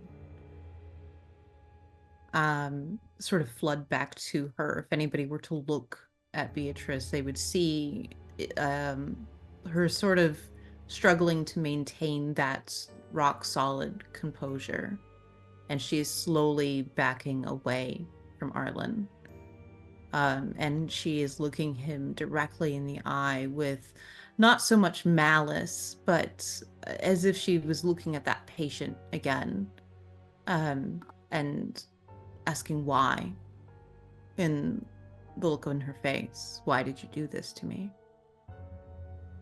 Words you will notice this from, by the way, from Miss Atkinson. Arlen stops shaking for what seems like the first moment since this ordeal started. And it almost feels like for the first time he is taking in what he sees. And he looks at Dr. Moore, tending to him, and then he looks beyond to Miss Atkinson, and he can see that she's looking at him somewhat strangely, and it's like the first time he's even noticed her at all. And you can see for just a split second his head kind of cocks as he's taking in your countenance, and you've seen it a million times before, I'm sure. It's that moment where someone notices the scar on your face, and sort of absent-mindedly, as he looks at you, he just sort of touches the spot where his right ear used to be, and then he sort of looks back at Dr. Moore, and he says, and he looks down at himself, and he's covered in like furs and stuff, and he's not wearing any clothes, and he sort of just for a second gets his composure back, and he says, I'm afraid you ladies have me at quite a disadvantage. She glances up to you from her watch. She's been listening to your chest and watching her watch. And Before you answer, Creep, do you want to give me your medical roll just to see if you can sort of sort out sort of what's going to help him, and then we can get into the RP of it? yes. So you're going to be an intellect. So you're going to give me an intellect roll. Okay. Your target is going to be this will be difficult. So your target will be 12. Okay. Now you do have I'll say your herbalism works into it. So that'll lower it by 1. So your target will be 9. Okay. Do you want to lower it further, or do you want to go ahead with a 9? I'll go ahead with a 9. Okay. Oh god, I rolled a 5. So can I use points from my pool to bring it up to a 9? Is that how that works? No, so you would use points from your pool to lower the target before Okay. you roll. Okay, I'm Now gonna you go could ahead and use an advantage then. Go Yeah. for it. Ah, that's a nat 20. All right. With a nat 20, not only then, so this is like a critical. So not only do you manage to put Arlen sort of back on track, you get him just in time. There's no frostbite. You start warming him up. You do it correctly. He doesn't sort of get worse or anything like that. But I will also say that I will, and you mark it down on your sheet, but I will say that you can, the next time you have to do medicine on Arlen, because you've now kind of had a really good look at him, and you've been able to see a bunch of different things about him, kind of inspect him thoroughly and all that. The next time you ever have to do anything remote tied to healthcare on Arlen, you will automatically have a step down. Okay. All right, so just write that down somewhere. Since there's nothing else to raise, since we're not actually healing any of his pool, because I didn't want to start him at a low pool. But now he looks at you and he says to the two of you, I said, you ladies have me at a bit of a disadvantage. Hello, I am Arlen Danver, and you are probably somewhere you should not be. Hello, Mr. Danver. My name is Florence Moore. You can call me Flo. Hello. What are you doing out here, if you don't mind me asking, Mr. Danver? Well, this here is camp number 9, logging camp. Had a bit of a misfortune some time ago, about a year ago, Thanksgiving passed. And I've been hearing stories about it all throughout the region all year long. And I figured it was about time to come up here myself and see what all the stories are all about. I do like stories. We're quite aware, Mr. Arlen, as to what has happened here. Oh. We're Now- here on business with Stroud and Stroud law firm. Stroud and Stroud? Yes. Like from the big city? Yes. And he looks at you, and he looks at your manicured hands and your outfit, and then he for a second turns and looks at Service, who looks like he just came from receiving a package from the Sears and Roebuck company and set out on his first adventure. And he says, I guess these tales spread all the way to the city as well. Toronto, in fact. Ooh, Toronto. You're quite a distance from home. Indeed. And Stroud sent you up here to check out a logging camp where a couple of boys murdered a couple of people just a year ago. The law firm represents the two boys, and I was contracted. This is the team I've been assembled with. Well, I cannot thank you all enough for coming just in time. Can't explain why I was outside wearing the costume only God gave me, but do you know where my clothes are at, by any chance? They're currently hanging up. We have a fire started, trying to dry them off for you. You are quite lucky we showed up when we did. Do you remember anything, Mr. Danver? You'll find hanging out with me, I'm quite lucky in general. Just sort of the nature of things, I suppose. But yeah, I came by this camp, well, I imagine just this morning. Pushed up my canoe right out the river, right up front there, and came in to see what there is to see. And well, I saw it. There's a fish. Someone had been cooking up a fish right outside, and I looked around and I found somebody in one of the structures. They didn't say nothing. I figured maybe a squatter, maybe an Indian, something like that. And I yelled out, and something struck me from behind. There's still a bump here. And he takes your hand and he like puts it to the back of his head. Can you feel the bump? Do I feel anything? Well, I'm going to introduce a little GM intrusion here, Creep, unless you are interested in paying an XP. But if you allow me to do my little GM intrusion, I will very happily pay you 2 XP. Yeah, let's go. Curious. All right, you get 2 XP, but you have to give 1 to somebody else. So, and I corrected your total bones, because you get 1 of the 2 and you give 1 to somebody else. I'm going to give 1 to Bones since she gave me 1 last episode.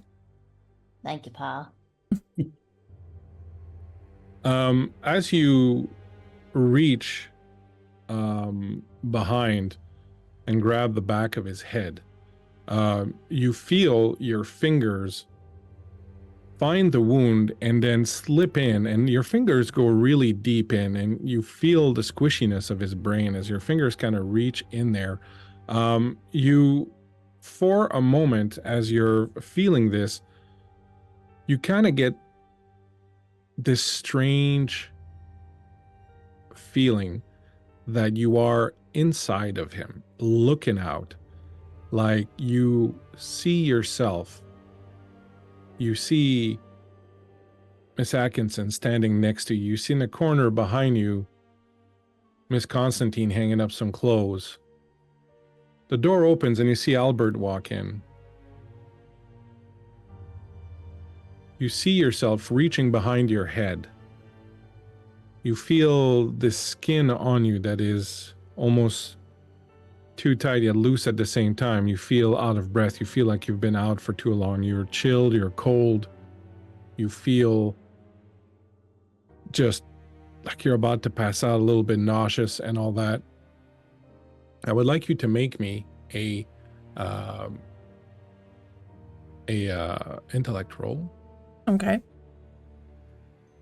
Your difficulty is going to be challenging, so it's going to be a 15. Oh, what? Yeah, yeah. You do have understanding, so as a trained skill, so we'll lower it down to 12. Okay. Would you like to spend some intellect pool to lower it down further? Yeah, but do I have to roll it at a difficulty 12? No, at 12, that's your target. You have to roll that's my 12 or over. target.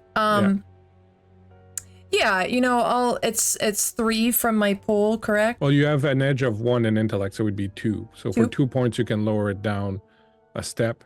To 9. And you can do it, and you can do it. You can do it once, that's right, because you're first level, basically. So you can lower it down to 9, yeah. Okay, I will do that. I got a 14. Excellent. So you manage to kind of pull yourself out of this moment But as you do, you get this strange feeling that, like I said, that you were in his skin for a moment. Like you had taken over his body, put on his skin, almost like a suit. I'm gonna. Eric, you do notice for a moment that the doctor seems a little out of it. Her eyes roll up in the back of her head as she reaches in the back of your neck and touches you. And then very quickly, she's shaking her head and coming back to. I said, "Oh, yeah, that is a touch more tender than I recall. Are you all right there, ma'am?" I pull my hand back and I'm inspecting my hand to see if there's any blood there. If There's a little dry blood or flakes of dried blood on your fingers. Yes, Mr. Danver, I'm sorry. I don't know what came over me. You seem to have quite the wound on the back of your head. We'll have to see to getting that Well, I cleaned up see. He hit so me you a couple don't of times. get an I saw infection. like a shape, like a big kind of hulking sort of fella. I wonder if it was maybe a leftover logger or something like that. Albert, Like you've he just hit me come with in. a log. Sorry, Albert, you've just come in from outside and you're hearing all this and seeing all this, and you saw no other tracks, no other traces of anybody else being around here. There ain't nobody out there but you. I look past the ladies and I say, "Could that be? Is that Albert Wessex? That it is, friend. What? Albert Wessex, it's Arlen. Arlen Danver. Surely you recall we had some beverages together a couple years ago. You told me a story. Something about like a ghost or something you saw once, something like that." Yeah. You lost a lot of weight. Like, you were, now you're, what happened? Well, the winter has been tough. I have not, as I recall, you're a trapper. Yeah. Some of us got to catch our food by hand, sir. And well, I have not been as fortunate this year as in years past. That's Story of the whole region, if you know what I'm saying. Well, yeah, of course. There is that. Wait a minute now. Hold on. How did you get up here? Well, I've been hearing stories all year long, really, since about the troubles up here at the camp. Right. And I figured that I would come and do a little bit of investigating. That ghost story that you told me not 3 years ago, I put in one of my reports, and I have you know, it was read by the readers, the dignified readers of over 300 quality newspapers and journals, my friend. And that was one of my most popular stories. Are there any money? And I think there's a story up here in this here camp that I need to tell as well. The people must know, my friend. The people must know. I think hearing this, you will see Beatrice roll her eyes so hard it is practically audible. Like she has damaged an optic nerve. Okay, so why are you naked in the snow? Well, that is something that I would like to know, perhaps even more than you, Albert. I assure you, before I was turned over and woken up by this angel here, I was fully clothed, and I was struck on the back of the neck, and then the next thing I know, you people arrived just in the nick of time. So therein lies cannot the tell actual you story, why. I think. What's that? As Robert walks into the room, the building where you are, Robert Service walks in. He says, "Well, therein lies the actual story, I think." And as you see him, you recognize him, Robert Service, poet, adventurer, This fucking guy. charlatan.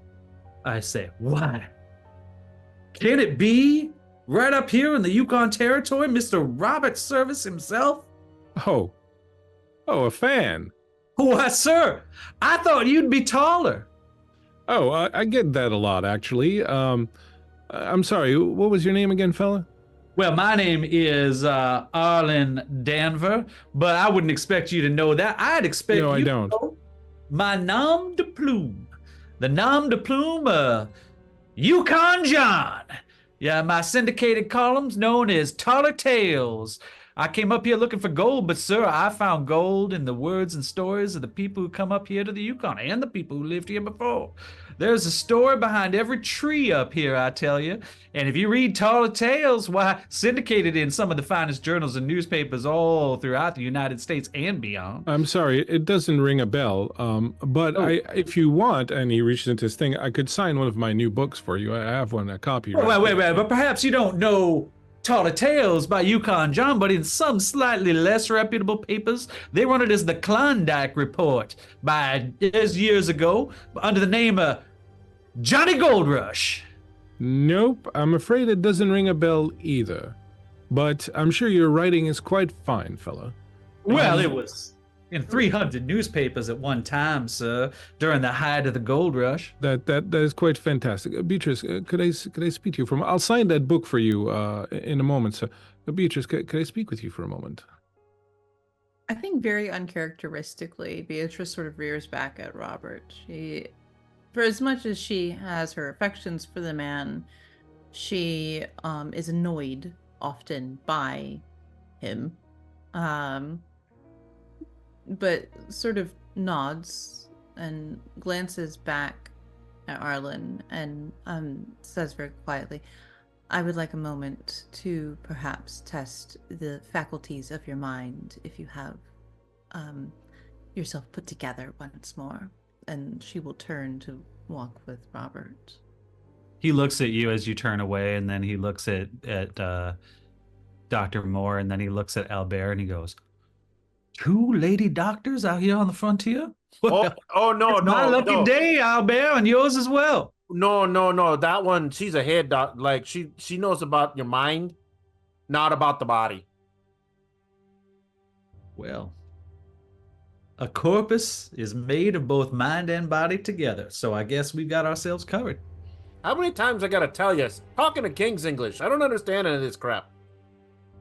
Mr. Danvers, if you could please settle down some. You are still recovering. Oh, I assure you I'm fine. Oh, here you go, buddy. All right. Can I have some more of that hooch, my good man? Yeah, I gotcha. Here you go. And he literally hands it over, like, and it's just like, now this is stronger than my last stuff. Well, Albert, if my head's to be shrunk, it might as well be soaked as well. And You while want me they're to drown you? Oh, never mind, Albert. Never mind. Just a dash. Oh, there you go. Right there. and while they're getting soaked in that room, Beatrice, you step out onto the porch where Robert is, and he's like, nothing quite like the great air of the northern Canadian mountains. I find it very vivifying. Don't you, dear? She like goes to speak, but he adds the deer at the end, and she's like kind of. Indeed, it is beautiful country.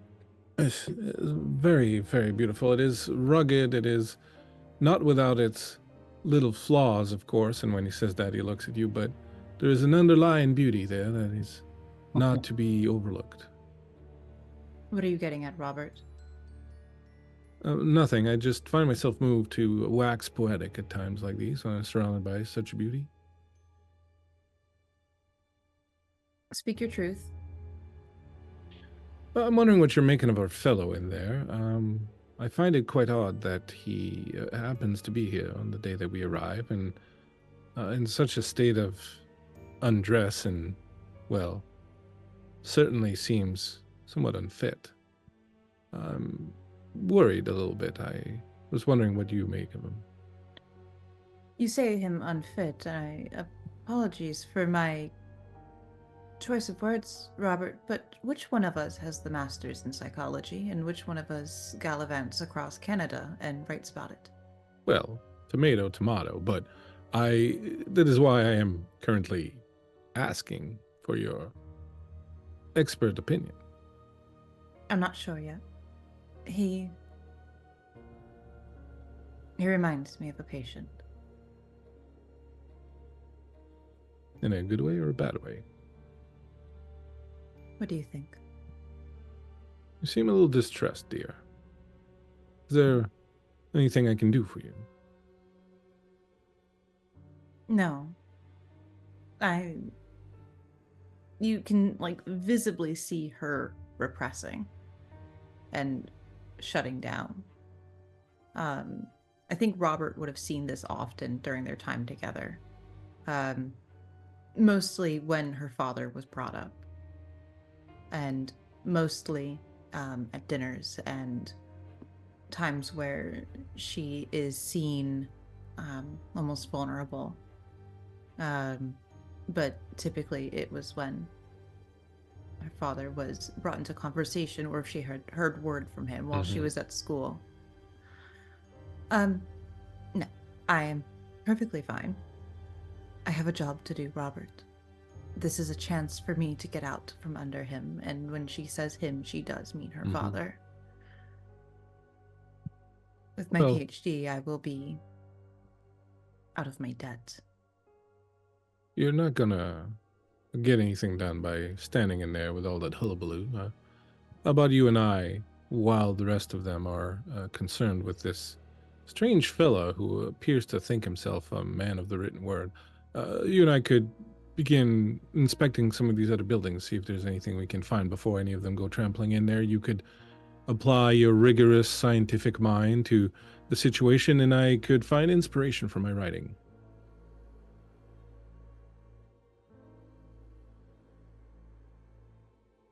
She listens to the offer and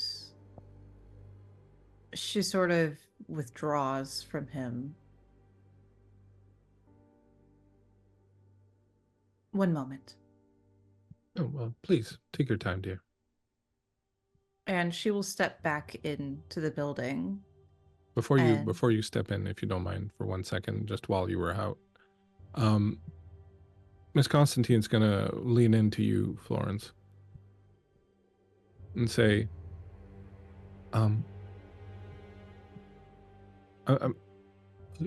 Dr. Moore, I'm not quite sure I understand how, well, one of the things that was drilled into me before I came up here was that it was very dangerous to expose your skin to the coldness of the area, that you could get something called frostbite. I believe your fingers turn blue and your toes turn blue and your nose turns blue and falls off, or something the like.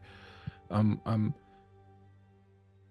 simply wondering, why is your patient here not suffering from such? Mrs. Constantine, I'm afraid your guess is as good as mine currently. Right. Seems a little odd is all. Very. I've seen plenty of that in my time and simply can't explain this. Mr. Danver, do you know when you arrived? How long you've been unconscious? Well, I reckon I came up here somewhat before noon. Surely I'm inside. I have no idea what time it is. My timepiece is in my vest over there. She's gonna check her watch. You would remember that you came up here 2 days before Thanksgiving. Yes, of course. What So day you is remember it? that. So if you said that currently? today, you were the day before Thanksgiving. I say, well, surely I came here in time to do my investigations and get back before Thanksgiving. I thought it might be unlucky to be here during Thanksgiving this year, if you know what I mean. What day is it currently, Bleak? It is the day before Thanksgiving. So tomorrow I'll do my investigation. Tomorrow, then I'll be back in town for Thanksgiving. Right. And do you remember what time of day you went unconscious? Was it soon after arriving, or? Well, Doctor, when you say went unconscious, you're using what's called the passive voice. I was hit and I was made unconscious by a foreign entity. I was struck. I didn't just fall unconscious like on a fainting couch or something. Yes, of course. Is there an officer in the room with us right now? Yeah, I'm assuming it's Childers, the that older would be one. the older one. The Yeah. young one would be outside. Yeah, so it would be Childers. She's gonna turn to Childers. Officer Childers, could we Yes, ma'am. potentially have the area searched just in case Mr. Danvers' attacker is still lingering, to make sure everyone is still safe? Yes, absolutely. Elbear, would you like to give me a hand with that? No. I already walked around. I locked all the doors. Ain't nobody here but us. Just a whole big heaping mess outside the kitchen. You know, it does occur to me that whoever hit me, I was fading in and out, and I swear to the Lord Almighty that when I looked at him, he was got his back to me or something. I believe he was slicing up some kind of meat or something, which brings to mind the fact that I got a powerful hunger. I feel as if I have not eaten in a couple of days. Last thing I know, there was a smell of fine cooking trout in my nostrils, and now I can barely smell a thing. I don't suppose any of you have any food, do you? I got some apples. And he pulls out an apple. An apple would do me just fine, sir. As you reach out and bite into the apple, Bones, you're coming back into the room, and I would like everyone in the room to make me an intellect roll, please. You will be making an intellect roll at a task difficulty of 6, which is an 18. Now, if you have any sort of protection against magic, or knowledge of magic or understanding of magic, things like that, it would apply. If you have anything that can protect you from magic, it would apply.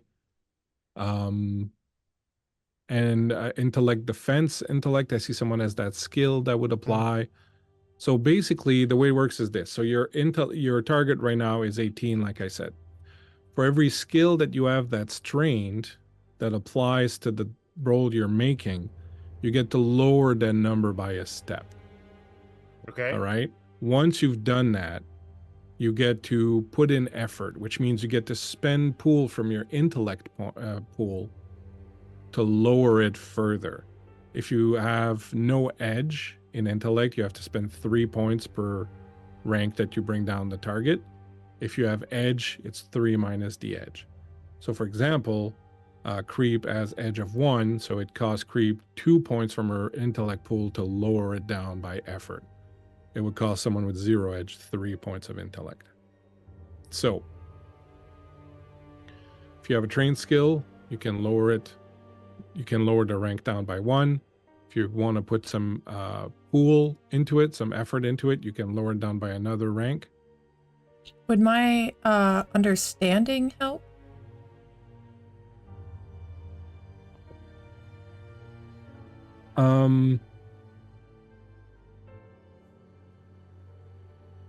Yeah, I'm gonna say yeah. Okay. So I also have understanding and then identifying danger. Right, so you can use one of those. That'll drop it down.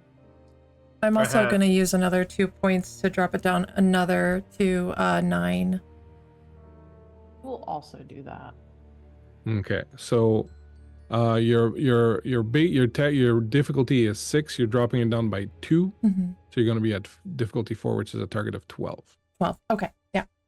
And if you drop it down by 1, your target is 15. Meet or beat? Get advantages. Meet and beat. Meet and beat? Yeah, meet or beat. Sorry, I have exactly 15. you're good. I'm going to re-roll that with one of my advantages. All right. Same. Okay, that is a 15. I failed. Eric. Oh, no. I have a skill that applies, and I'd like to use and an edge. So as I understand it, I can spend 2. Yeah, to lower it down. And so those I'm gonna points come do from your that. pool. So you're going to deduct them from the pool. Right. And that would make my target number what? You're dropping it down by 2 ranks. So it would make your target number 12. Okay. I'm gonna try that.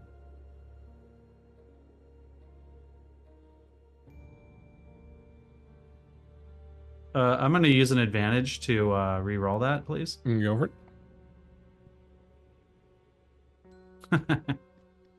Is there any penalty for rolling a 1? Yes. Oh no. Oh, Ooh. GM intrusion. Creep. Yeah. So the other two pass. Creep, you failed. Mm-hmm. One of the things that's been bothering you since you've been in this room is you keep looking at everything that's around here. There's a lot of tools, there are weapons. You can see, you know, oil, you can see gas, you can see lamps, you can see blankets, you can see all sorts of things. And you can't help but think that, I mean, there must be a pretty penny here. There must be quite a pretty penny. If someone were to be able to either make a choice and haul some quality stuff or to even be able to haul all of this. And I mean, no one's going to come and get it. It's been a year. It's been blocked off. No one's come here. I mean, it would suck if you had to share it with anybody else, but like, there's probably a good bit of money here. Think of all the things you could do with that. Like, if you could haul all this stuff away and you suddenly feel this, just this kind of right deep in the pit of your stomach, just this hunger for money, for what this could bring you, for the quality of life it could bring you. There's probably a couple $1,000s worth of stuff here. Now, this does not force you to do anything. This is just a feeling you're getting. Okay. Do what you want with it. Oh, an Eric. apple. As you reach out for the apple, who's giving you the apple? I am. You notice, and you two have been kind of eyeing everything in this room, thinking, man, I wish these guys hadn't shown up because I could have hauled this away and fucking my money problems would be gone. But as you reach for the apple that Albert is handing you, you see at his belt this incredibly beautiful, intricately carved knife. I mean, never mind the shitty-ass tools that are in this place. That thing must be worth more than anything that's here. And suddenly, you need to have this knife. You want this knife. You don't want this knife. You need it. You need to have it. You need to wrap your hand around it. Albert, you realize that Arlen has reached for the apple, but kind of missed it, almost kind of like he's a little groggy or something. And you feel your knife slip out of your belt as Arlen is pulling it out of the sheath, the knife that Robidoux gave you. Oh, hey there, friend. What you doing? Hey, that's mine. No. And he like slaps at his hand. I'm gonna try and pull it away. I'm gonna slice the apple. Okay. But that's my skinning knife. It's got deer guts all over it. No, the knife is pristine. It's beautiful. It's clean. This guy is clearly just does not want you to have it. This thing is priceless. Yeah, I say, You need to have I've it. got a lucky knife too, but this is very nice indeed. Fetch me that apple. And he just reaches out his hand. Give me the apple. Give me He's- my knife. I'll give it to you when I slice the apple. No, you give it You to can't me just now. eat the apple. Yeah, you can. Barbarian. Yeah. Look at Bones? yourself. He looks like a barbarian. look at yourself. Bones, give me an intellect roll. You can apply your psychology to it. Can I look into the blade to see my reflection? He's saying, "Look at myself." I do that. Yeah. I just start looking in the blade. Nat 20. Nat 20. You can definitely see that there's something wrong with Arlen. This kind of behavior that he's displaying is the kind of behavior that you know is not the kind of thing that he can be talked down from. Like it's like kind of a very deep seated episode that he's having where you figure he's probably not realizing what's real and what's not. He's probably kind of delusional a little bit. And you've seen people react this way, and it's usually very dangerous. And now he's got a knife, he's got a weapon, he wants to hold it. You know, Albert has a bit of a short fuse. Like you can almost see it in your mind, like Albert deciding that he wants his knife back and grabbing it, and Arlen just attacking him with it. Like you can see that this is building. I am going to go ahead and use Hear Me Now for 2 intellect points. Hear me roar. Do I need a roll for that? I am looking at it right now.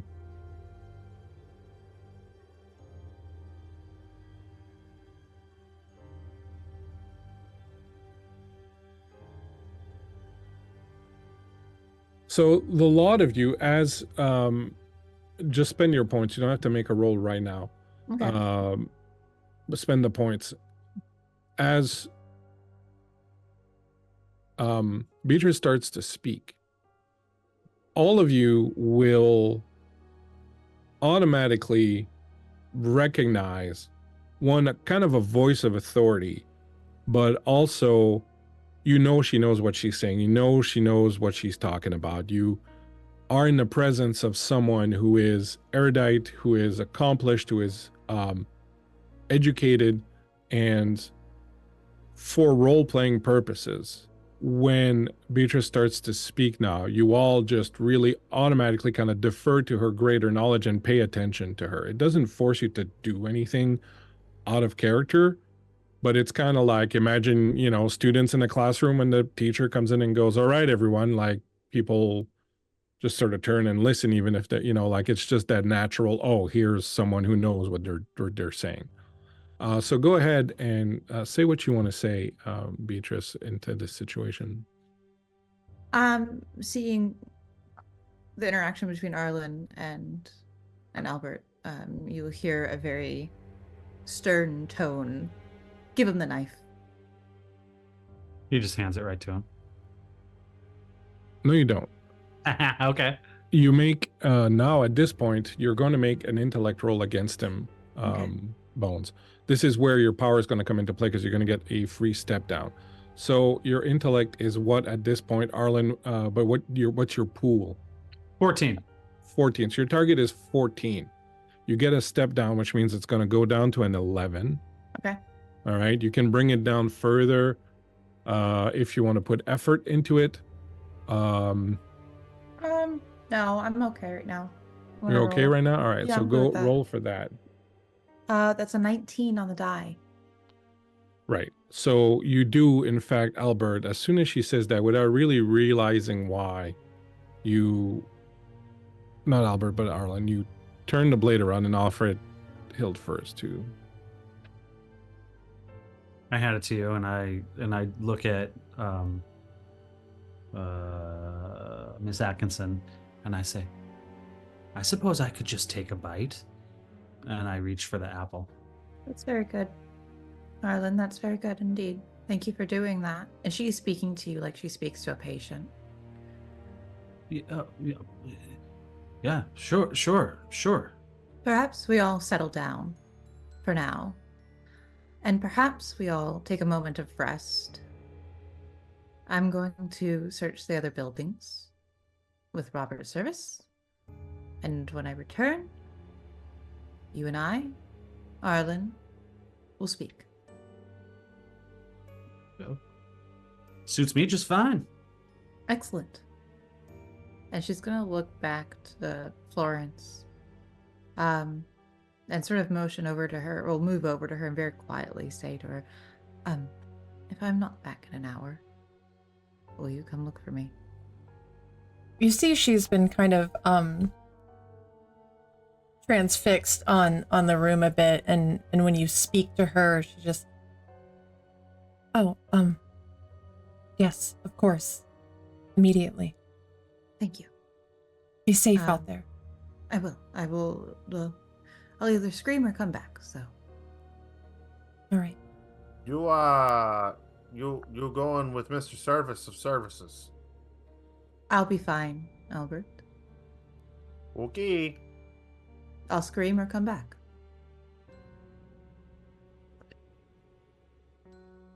Okay.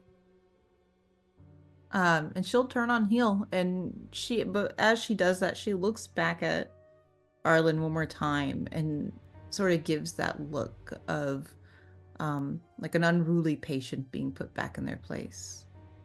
And it's stern and it's a hard, long look. And then she'll turn fully. You know, just my experience, but a couple of city folk wandering around, even in a camp like this, they don't last too long. Perhaps you should join them, Albert. No, that's like her ex friend, right? So like they probably want the alone time. They probably have things to work out. Well, I am beginning I- to think that this isn't the place to be working things out. Oh no, I agree. But I'm sure they want to have private conversations. Besides, I can't leave you here all by yourself. I appreciate that. I'm here. I'm here, Mr. Albert. I am also. Well, You I mean, on. Arlen. To be fair, right? Yeah. You're a plain sheet away from being an iceberg at this point. So just It has been a difficult day. Yes. yeah. She's gonna open her canvas bag and pull a kettle from it and hand it over to Mr. Wessex. Do you mind packing this with perhaps a bit of snow? Maybe we could put a kettle on, and I think we could all use a little bit of warm tea.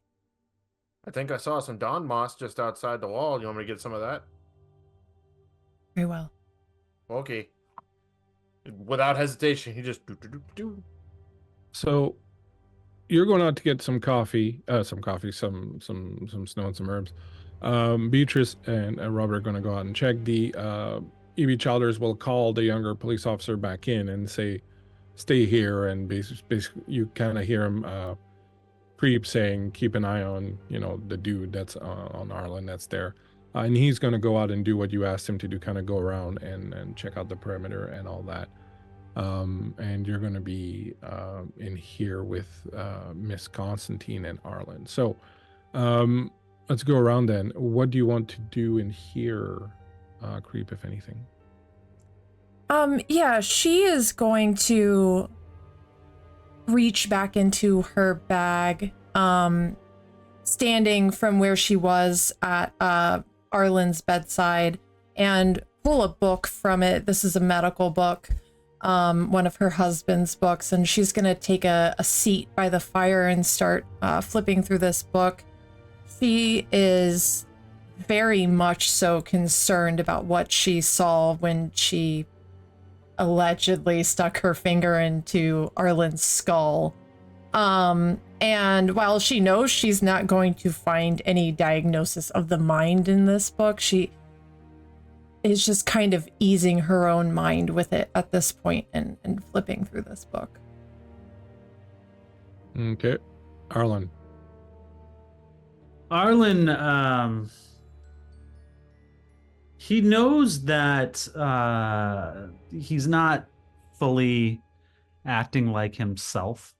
And he just figures that it must still be that he was on the verge of frostbite. And so he just, once the doctor walks away, he kind of pulls the furs over him even closer, kind of nudges closer to the fire, and just tries to warm himself up. You do feel remarkably physically hale. Like I do. You're kind of surprised at that. Like, for someone that's supposedly spent 24 hours outside, who at some point thought you were suspended upside down, who got hit, this, that, the other. Yeah. You're feeling pretty good.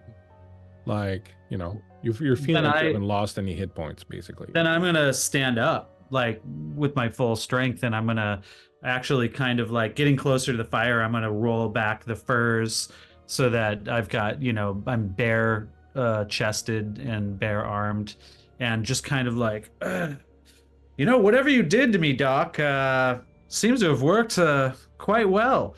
That's some sort of magical spine work you did back there. I feel great, surprisingly great, for the drubbing that I received, I guess, earlier this morning. She glances up from her book. I've just managed to get you back to a proper body temperature, Mr. Danver. Well, then I guess it's the hooch. Thank you, Albert. Did you, by any chance, see a bag when you gathered my goods? She points to the floor next to you, next to where you're sitting. Your bag, I can assure you, no one has gone through it. Everything is there as you'll find it, unless your attacker were have taken anything from you. Your bag was quite heavy, Mr. Danver. Hard to believe that you trekked all this way with it. Do you mind if I ask you what exactly it is that you do? I will show you. Tools of the trade, my dear. And he reaches into the bag and he pulls out this like enormous 1890s style royal typewriter, and he just sets it down on a desk, and he sits behind it and he's bare chested, and he just goes, "Ah," and he cracks his knuckles, and then he sits down and he starts typing, and he's like, Yukon John, tied by the ankles, and he's like narrating out loud this like adventure story of like, attacked by savages, exclamation point, exclamation point, exclamation point. There I was in the logging camp, the site of the murder. And he just starts, and he's like taken over. He's almost like manic, and he's like feeling vigorous now, and he's like, haha, more hooch. Is he narrating everything he's saying or typing out loud? Okay. Yeah. And it's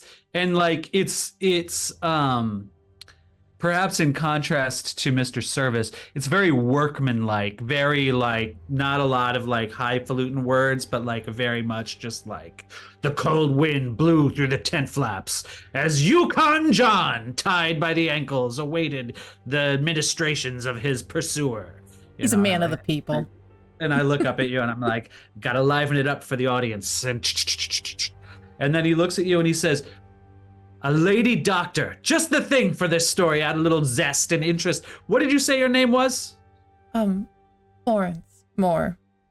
Dr. Florence Moore, you say? That's correct.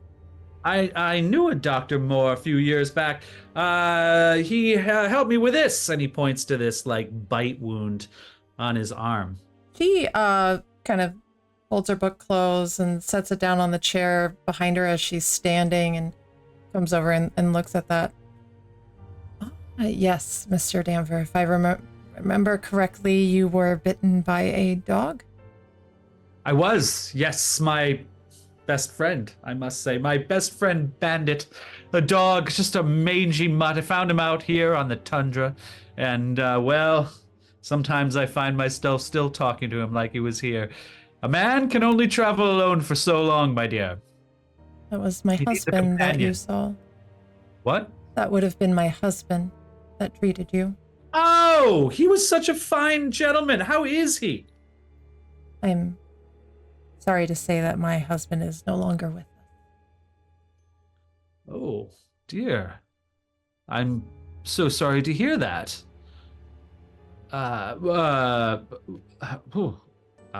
Very sorry. Your husband was a very good man. He stitched up my arm.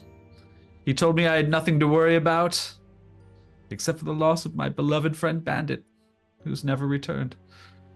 I'm sorry But to anyway, hear that. the loss of a dog is nothing compared to the loss of a husband. I am so sorry. May God be with you, ma'am. Thank you. I appreciate the sentiment. Go on. So you took over his practice then? I did, yes. I see. Interesting. How is doctor work up here? I imagine a lot of rough and tumble, a lot A lot of animal wounds, a lot of knifings up here. Yes. You good with stitching up a good knifing? Yes, Mr. Danver. Haha. That's what I do. With precision, the doctor stitched up the wounds of Yukon John, and he just starts typing. Dr. Moore, haha. Dr. Moore, I'm just gonna go out and help Albert, if that's okay. Just be careful, Miss Constantine. I will. I promise. Of course. Miss Constantine exits, leaving behind the oratory of good old Mr. Danver. Dangling from his ankles. Yukon John. As you're outside, Albert, looking for these herbs and what have you that you were looking for, Miss Constantine comes around. It's kind of getting dark at this point. You're probably about like half hour away from darkness kind of settling in. So, you're going to have to, get inside and start worrying about how you're going to spend the night at some point. But she comes around and says, would you like some help, Monsieur Albert? Oh, I suppose. Here, hold this. And he hands the tea kettle that's like stuffed full of snow, while he's like literally with his buck knife like shaving like some moss and some winter bloom ferns and stuff like that. Are you sure that's quite safe to eat, or drink, or steep, or you know what I mean? Yeah, it's good for you. It'll cleanse the body. It'll help you sleep. That's the most important thing. How do you know that? Because I drank it. I don't know. I have a very, very weak constitution. I get sick very easily. Almost anything I eat will upset my stomach. I have a lot of difficulty keeping things down. Well, you could drink tea, can't you? Yes, but normally I drink black tea normally. Oh, this would be fine. It's just for your intents and purposes, it'd be just a nice, lovely green tea with a bit of mint. Oh, that should be nice then. It'll help relax you. It'll help you go to sleep because, believe it or not, when you're out here in the wilderness, sleep is very important. You exude way more energy in the cold than you do in the summer. I'm not sure I'm going to be able to sleep at all. To be honest, Monsieur Albert, I'm a little I'm feeling a little trepidatious. That's what the tea's for. Okay, that's good. Are we in danger here, Monsieur Albert? Always. See your eyes grow wide at that. Are there animals nearby? What is it? That man? Do you think that man is dangerous? The man who tried to take your knife? No, he's just a little out of sorts. He scares me a little bit. He was inside talking about himself in the third person. Well, so he's a teller of tales, writer of stories, right? So he, sometimes it's the same thing of like when you tell a grand story or a scary story around a campfire with a handful of your buddies, right? Sometimes you got to talk it out loud or whatnot. He just talks it out loud, and he does what he does with his little doohickey there, and it puts all his little fancy words onto paper. He does do a lot of talking, and as she says that, you hear from a little bit further down, Albert, get over here, and it's E.B. Childers, the police officer. Okay, well, here's the herbs. Get these to Miss Moore. Take the pot. Go to her. She'll know what to do with them, and she'll set you up just fine. It'll help you sleep. It'll help you recover. You need your sleep. And my sack should be in there. Get you a fresh apple. All right? Make sure you eat it. It's very good for you to have. Okay? Okay. All right. I'll do that. And she takes off with the kettle. Oh, that poor girl's gonna get eaten alive. All right. You go up to where Childers is. He's like, "Are you sure you did a complete perimeter search?" No, I walked around, closed all the doors, barred them all, and took and poked my way around through the kitchen area. Yeah. He walks around, takes you over to the kind of northwest corner, and he's like, "And how did you miss this, Albert?" And when you get there, you see that there are a number of tracks that converge towards. There's a giant tree there in the corner, and you see that there are a number of tracks that converge towards there. You see a shovel, and you see a hole has been dug in the ground very freshly because there's no snow inside of it. There's a hole about 2 feet long by a foot wide and about 3 feet deep that's been dug out. No, that wasn't there earlier. Or maybe you didn't look quite good enough. Are you calling my integrity into question? I'm calling your eyesight into question. Albert, you've been sipping on that hooch all day. These women hired you for a purpose, to keep them safe. And you're out here drinking up and missing things like this? There's somebody else that was here probably minutes, hours at most before we were here. Okay, so let me ask you this one then there, Mr. Bonafide Mountie, sir. Right? Are we in your world or are we in mine? I'll have you know that I've been out here for 2 decades. Then how did you miss it? Because I didn't do a perimeter search yet. I was in the house building a fire for your friend. Okay. There's somebody else around here. We can't let anyone else strike out alone. Meanwhile, striking out alone. Bones, look at the map and tell me where you're going with Robert. Well, I'm so glad you asked. So we're at the quartermaster building. Yeah. I think the most sense it would be to make a full loop around, so going towards the sawmills. Okay. Yeah, sure. Sawmills. Okay. That feels You good. go up towards the sawmills. Basically, what you see when you get there is that it looks like the work was interrupted pretty quickly. There's still like logs that are halfway sawn on the bench. You know, there's tools kind of lying around. It's clear that work just kind of stopped at some point.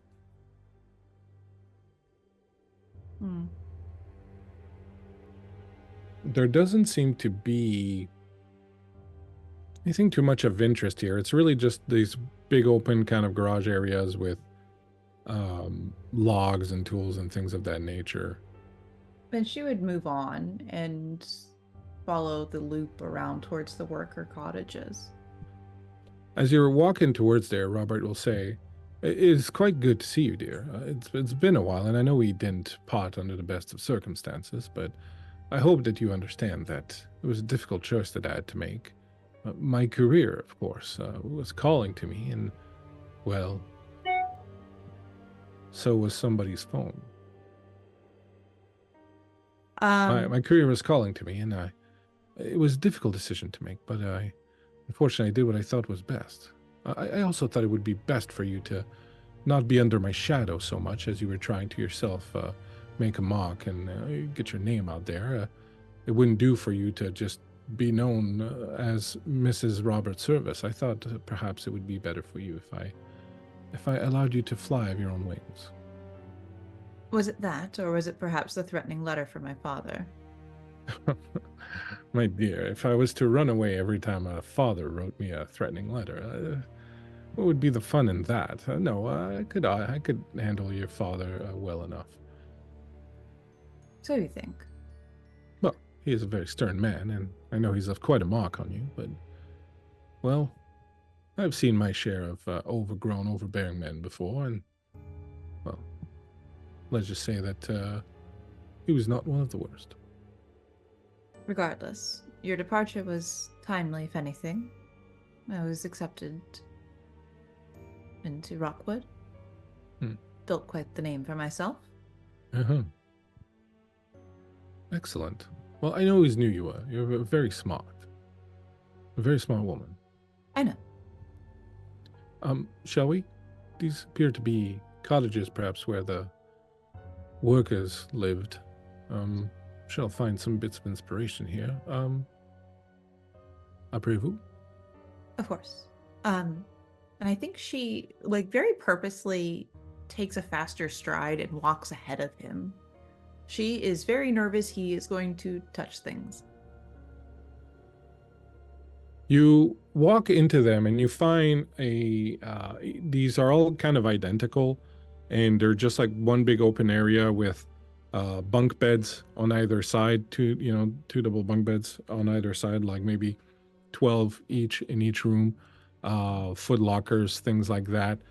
They're all pretty messy, like people kind of went through this and took some stuff, left some stuff. Some of the mattresses are overturned.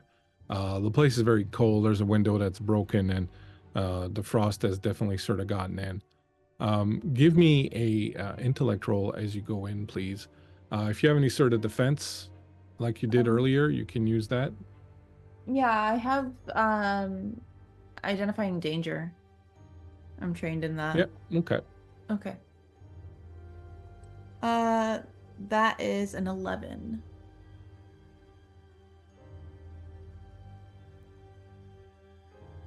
I'll give you 1 second. 11's not gonna cut it. Do you want to reroll? Yeah, I do. That's an 11 again. As you walk into this place and you see how difficult life must have been for these loggers, the very rustic, very difficult conditions they live in. Each of them only have one little foot locker to store their private stuff. They have no private space. They're all sleeping like there's 12 men to a bunkhouse on top of each other. You kind of start feeling bad for them, but this leads you to start feeling bad for yourself too. All of a sudden you find yourself thinking about, what would life have been like if Robert had stayed behind, if you had given up your efforts at school, if you had just married him. You would be traveling around, you would have money, you would have a name, his name, which is well known and is resonates throughout the literary world. You would have a much better, easier life. You can imagine the men staying here longing to see their family, longing to see their friends, longing to see their homes. And you think of your home too. You think of your father's home. You think of where you grew up. You think of how, even though he was so difficult on you, how comfortable you were with money and with clothes and with a comfortable bed. And here you are in this godforsaken forest in the mountains somewhere, and it's cold and it's miserable, and you find yourself really hungering for a better, easier life. And as you're standing there kind of feeling this, you feel Robert's hand on your shoulder, and he goes, B, hold on. And he grabs you by the shoulder. What do you do? I think she jerks around to face him and shouts at him, "What?" Right there. Look. She'll look where he's pointing. When you turn around, you see the body of a man. It looks like someone was busy dismembering him with a hatchet, but they got interrupted. The work is rough, shoddy, almost more ripping than cutting. There's a couple pieces of his body that have been cut off. There's a rusty, blood-soaked hatchet lying right nearby. Is there blood pooling or congealed? It is congealed, but I mean, this looks like it was done hours ago.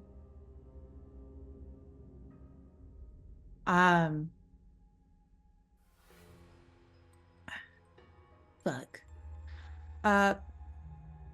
Beatrice is going to take her kerchief out of her pocket and use it to touch or pick up the hatchet and sort of give it a once over. As you grab it and start looking at it, you hear Robert go, "And what the hell is this?" And you look up and he's holding up a jar, and the jar looks like it's filled with this thick yellowish liquid. There are nails in it. And as he's holding it, you can see that there are parts of a deer's antlers that have been nailed to the top of the jar. And he's holding it and looking at you. And you're holding this axe. And at that moment, all of you hear a scream outside as you hear Miss Constantine scream out one sharp yelp. You all rush out. E.B. Childers, Albert running back from the tree, Dr. Moore. Are you running out, Arlen? Yeah. No shirt or anything. Just kind of holding my belt so that my furs don't expose my manhood. And I run outside. You run out onto the deck. Robert, Beatrice, you run out also. You're standing on the porch of this place. Beatrice, you're holding this rusty hatchet that's dripping blood. Robert is holding this weird jar full of liquid and nails with the antlers on top. You all look at each other as the scream of Miss Constantine is echoing in the middle of the open area between all of you. It fades away. You don't see her anywhere. The sun dips down below the mountains, and darkness falls on the camp.